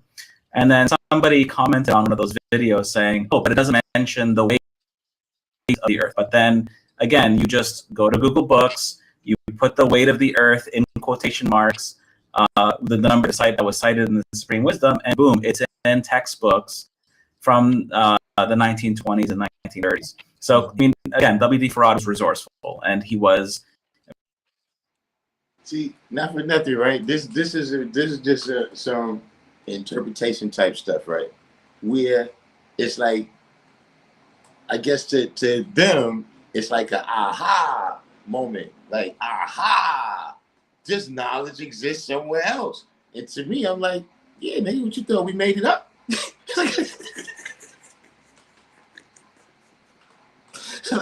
like to me, you just showed and proved everything.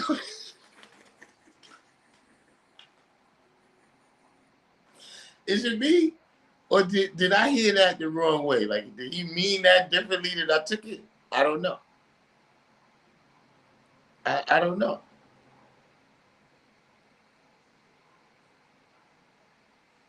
It's somebody type one in the box. If you heard what I heard, that yeah, actual facts are right and exact.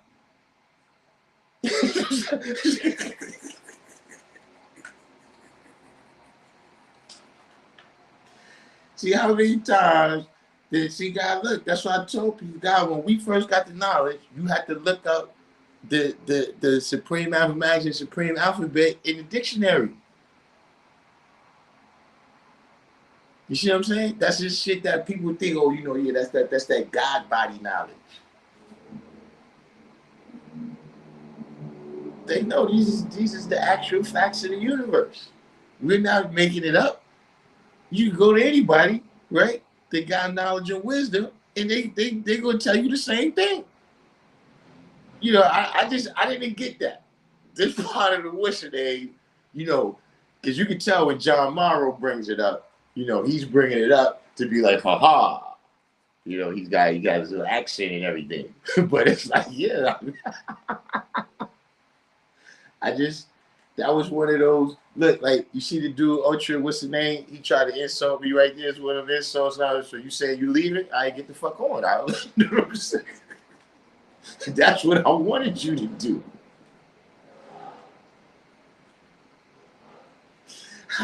I wanted you to get the fuck on.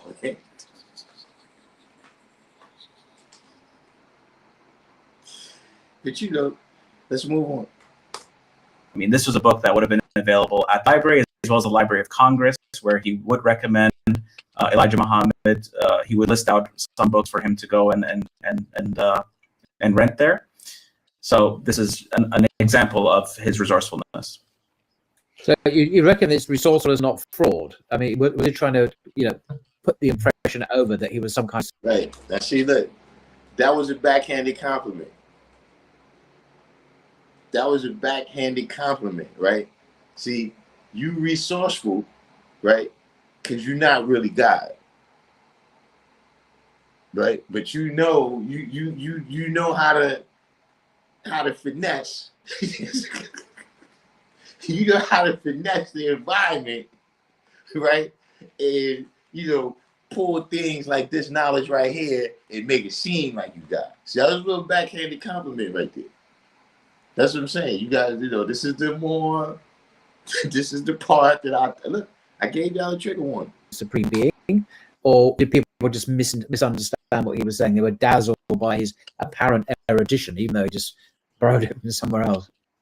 Well, he definitely would recommend certain books for his followers. So he would recommend that they would listen to Judge Rutherford on the radio. He would recommend that they would read kind of pop history books on the history of different nations and different races and such. And I suppose, one of the, of course, hypotheses is that he was a con man, that this was a racket. The police or newspapers have quoted him when he was arrested saying that it was a racket. However, scholars, including Dr. Morrow and myself, are not entirely convinced, in part because this was a very impoverished population. There's evidence of him, of course, there was some revenue that was generated from the Nation of Islam, but a lot of that was shared and was used to build the institutions of the Nation of Islam, including the temple and the school. Hey, JPM Fallen, don't come back. What's going on tonight with all these people that's been kicked the fuck out? Hey, look, that's this shit. You fired. Now you can't fire me because I quit. What's going on out there tonight, man? What's going on? Hey, look, I got the camera facing the right way. I ain't got the camera. What's going on tonight? I don't get it. Damn it. Listen, I've been trying to get you out of here for months. Hold on, let's back up, man, because we can catch this part right here. This guy. Hey, look, I told him trigger warning. I don't know what he's doing in here. Clearly Muslim. But look, let's back up and see. Look, I like this part right here. See, this is what I'm saying. This brother gives a more balance where he's like, yeah, well, the police say this, but when we look at it and we weigh and judge it for ourselves, you know what I'm saying? So we're gonna bring this a little second back, a little second here.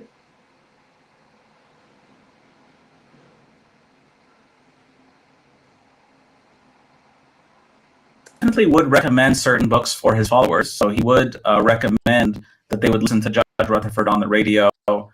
He would recommend that they would read kind of pop history books on the history of different nations and different races and such. And I suppose, I mean, one of the, of course, hypotheses is that he was a con man and that this was a racket. The police or the newspapers have quoted him when he was arrested saying that it was a racket. However, scholars, including Dr. Morrow and myself, are not entirely convinced, in part because this was a very impoverished population. There's evidence of him, like, of course, there was some revenue that was generated from the Nation of Islam, but a lot of that was shared and was used to build the institutions of the Nation of Islam, including the temple and the school. So, and if it is a racket, it's a very strange and bizarre one. Surely there'd be a better target population and better way to use the resources. And also, ultimately, he does disappear in 1934. He doesn't say, here's my address and send me money. There's no evidence of that. He seems to have just disappeared. Sure. So, basically, you know, spoiler alert, like, I think that this is more a political animal than a simple con man. All right, I see what I'm saying with this dude. You know, look, he presented the information that he got, right? He, you know, there's some sources that say it was a con, but like I said, but look, the two things I wanted to point out while I stopped it right there is, like I said, this brother is the more respectful person, you know what I'm saying, in the presentation. But look, I like how he tried to save his man right there. It's like if he was listening, right, and he knew, it's like if he was listening, he knew he was getting hyped, right? He said, but you know, many scholars, including myself and Dr. Morrow, don't think that that's the case. Yeah, look, he's like, look, I don't know who's watching this. They might be outside waiting for us. They might be outside waiting for us. So let me just throw that out there. You know, but a lot of scholars, including myself and Dr. Morrow, we don't think that. That was smooth. That was smooth right there. I love that.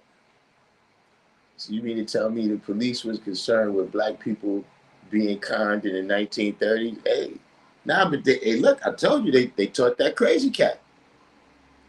They taught that crazy cat, and that was the downfall. That's why I be telling y'all, people need to be qualified. People need to be qualified. That's the deal. Come on, JPF Fallen. You in here, you want to talk about the master teacher. Didn't the master teacher teach you word is bond? You said you leaving. The fuck is you doing talking? What is you doing talking when you said you was leaving? Or did you miss that degree?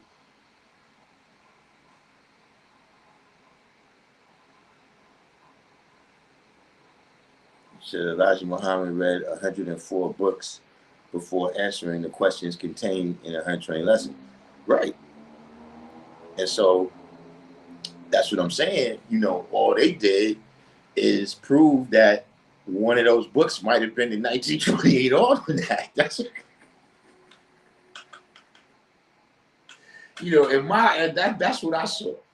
You know, I think I got their point of what they was trying to say, right? Is that, you know, he didn't just automatically have this knowledge. You know what I'm saying? But then being that I don't believe in, you know, or it wasn't the angel Gabriel that brought him that knowledge. You see what I'm saying? But being that I don't believe in any of that anyway, you know, I would have the whole time expected that this was the case. You know what I'm saying? But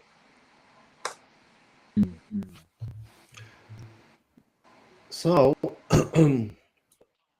scholars have debated whether Master Farad actually claimed or intimated that he was God, or whether this is something that Elijah Muhammad developed theologically after his disappearance, after he ascended into heaven or God knows what.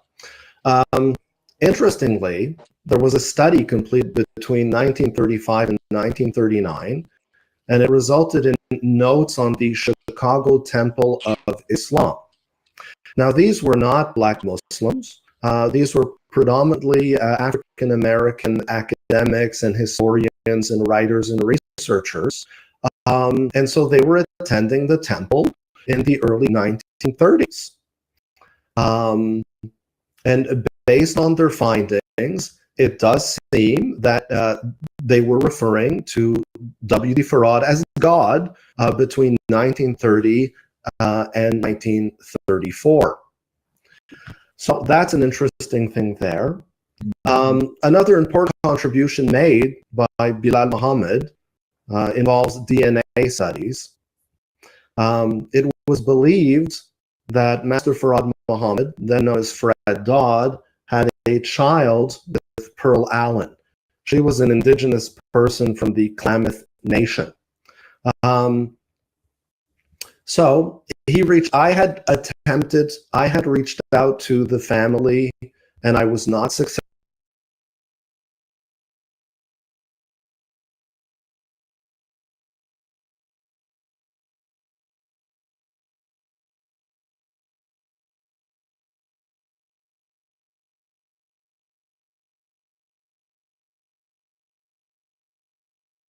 I spoke to elders there. They didn't deny. Hold on. I didn't recall that I muted myself again.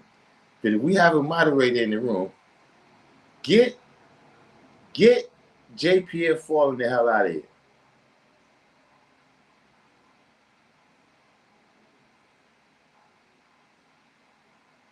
He's having a hard time letting his word be bond. Get him out the room. I don't know what he's doing. Deny the connection, but they said they wanted to keep this hush hush. They wanted to keep it private. But fortunately, Bilal Muhammad is a very gregarious person. He's very likable. I don't know, but he found someone who's willing, right, to obtain that DNA and so on. And we found that no, Master Farad does not appear to have had a son with Pearl Allen. Now, we were all hoping on a descendant, right? Because if we can confirm it's a descendant, we could do a DNA test, and haha, you're from India, haha, you're Syrian Lebanese, haha, you're Albanian, haha, you're Bosnian. You know what I'm saying? Yeah. At least this is one lead, So we closed that off. He did have one biological child that we're fairly certain is his, with Hazel Barton. However, that person is buried in California, and there'd be no way to do any kind of tests without disturbing the peace of the remains or the peaceful repose of that individual. And of course, this is something that graveyards and such do take very seriously. A funeral home. Yeah. Of course. So so have you concluded your? Oh, no, not yet. So we do all kinds of things in study DNA tests. We also used emotional recognition software to analyze his photographs to get.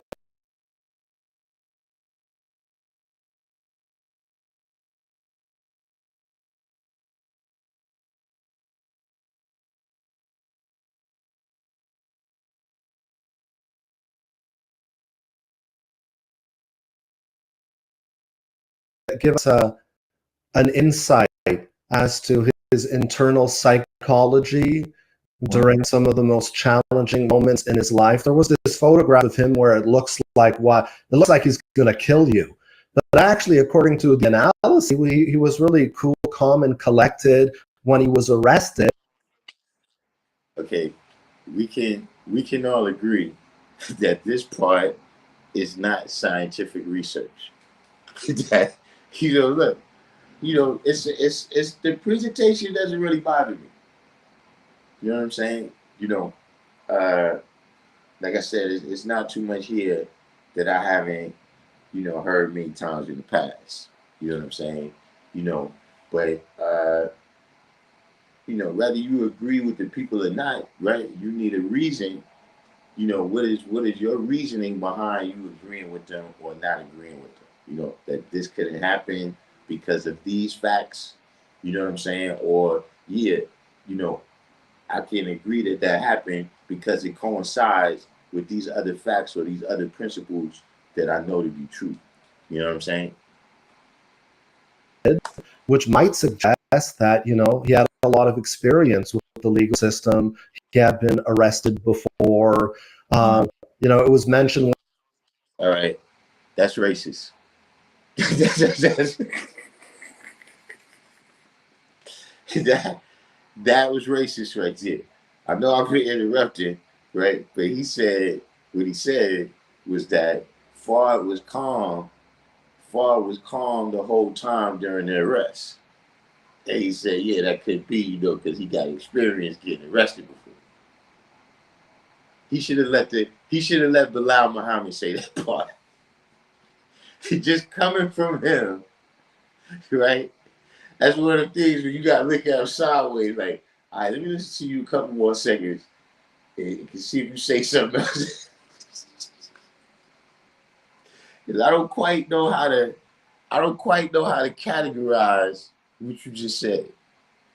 When he was arrested, he smiled with the enigmatic smile of an Oriental fakir. So that's one study. We also conducted forensic linguistic analysis of his writings. He used to write letters to newspapers when he was in Salem, Oregon. He used to write to newspapers when he was in Detroit. And then we also have his Supreme Wisdom Lessons. And so Brother Bilal took all of this and processed it through ChatGPT. And ChatGPT is like 98% accurate when it comes to determining a person's mother tongue. So you can use their English, right, or their French, for example, and people who speak English as a second language will make certain mistakes based on their mother tongue. Wow. And based on that, with 98% accuracy, his maternal language was Urdu, right? Wow. Paul, you've been asking about his ethnicity. I've been very patient.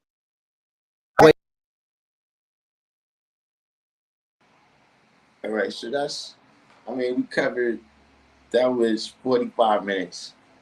That's halfway, right? It's an hour and a half. So that was 45 minutes right there.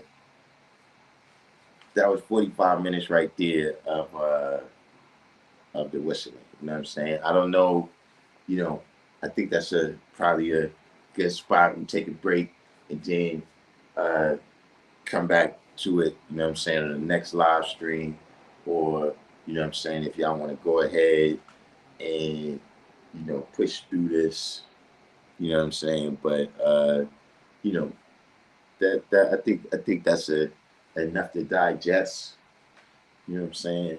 Mina Duos, isn't there a plus degree that outlines the 104 books Elijah read? Well, I know people, I know somebody that said they got the 104 books.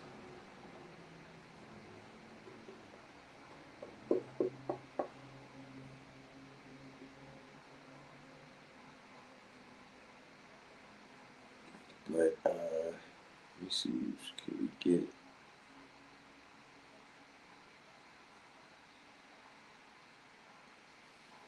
So yeah, that was at the end of the day, hold on, let me see if I got it.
So this is the, you know, something that's actually interesting. I do want to check that out. So these is you saying that this is a video of uh, people in the Nation of Islam responding to these to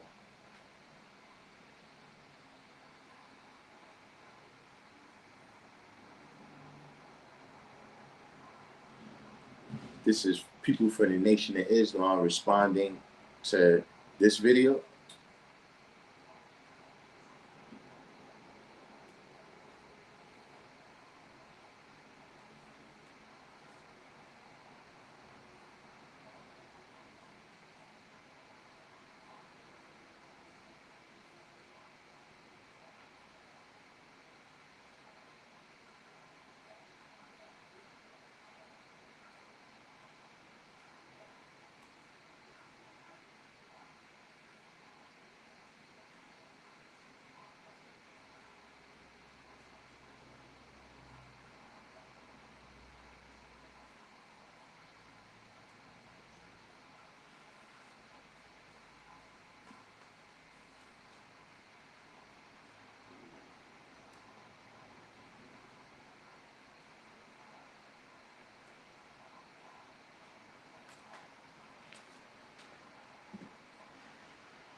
Yeah, I might check it out, see what's going on with that. You know what I'm saying? Uh, you know, because I think it would be interesting, uh, you know, especially if they got some hardcore evidence to disprove. You know what I'm saying? Like, you know, just like we say for them, like you just saying what you're saying. Like anybody could just say, well, yeah, that whole video we just watched is all propaganda.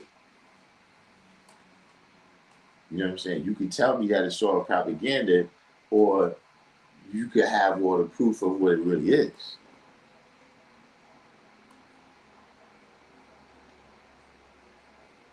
You know what I'm saying?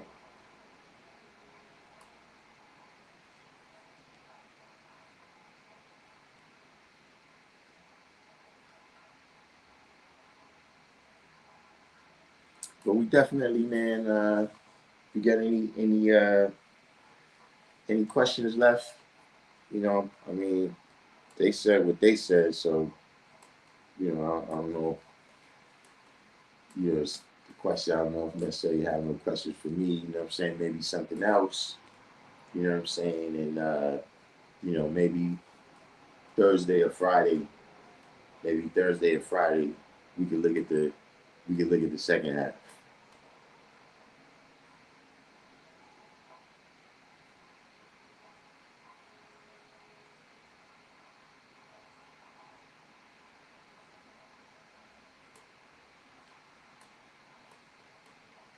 So Ali has documentation. The Muslim brothers go over some documentation with religious undertones. I mean, look, you know,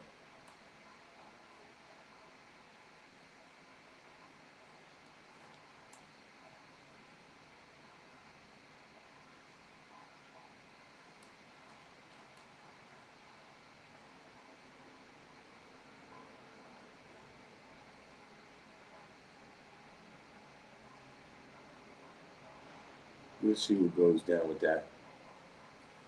But yeah, going once, going twice. You know what I'm saying? We got any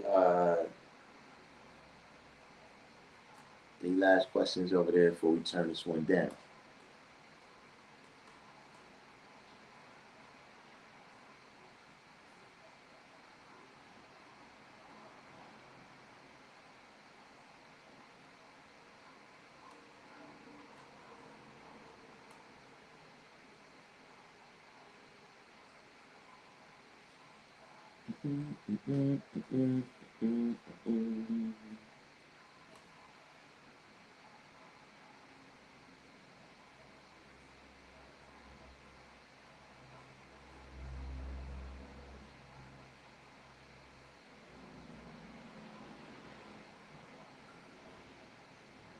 Is Judah is did Supreme Justice you bounced yet?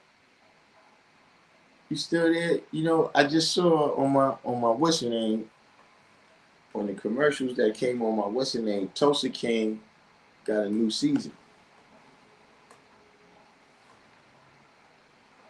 Oh yeah, Justice Physical. Yeah, I didn't get a chance to talk to who I got to talk to about that.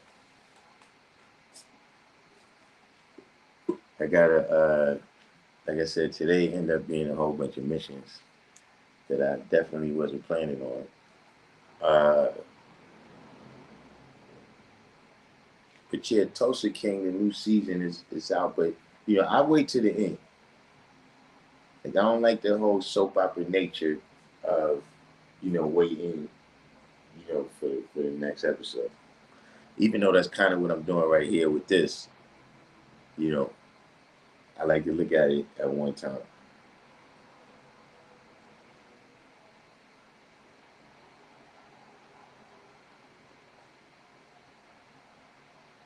So yeah, you know what I'm saying? If you made it this far, you know, we had a few new people. You know, some of them we had a few old people that we don't want around here no more. You know what I'm saying?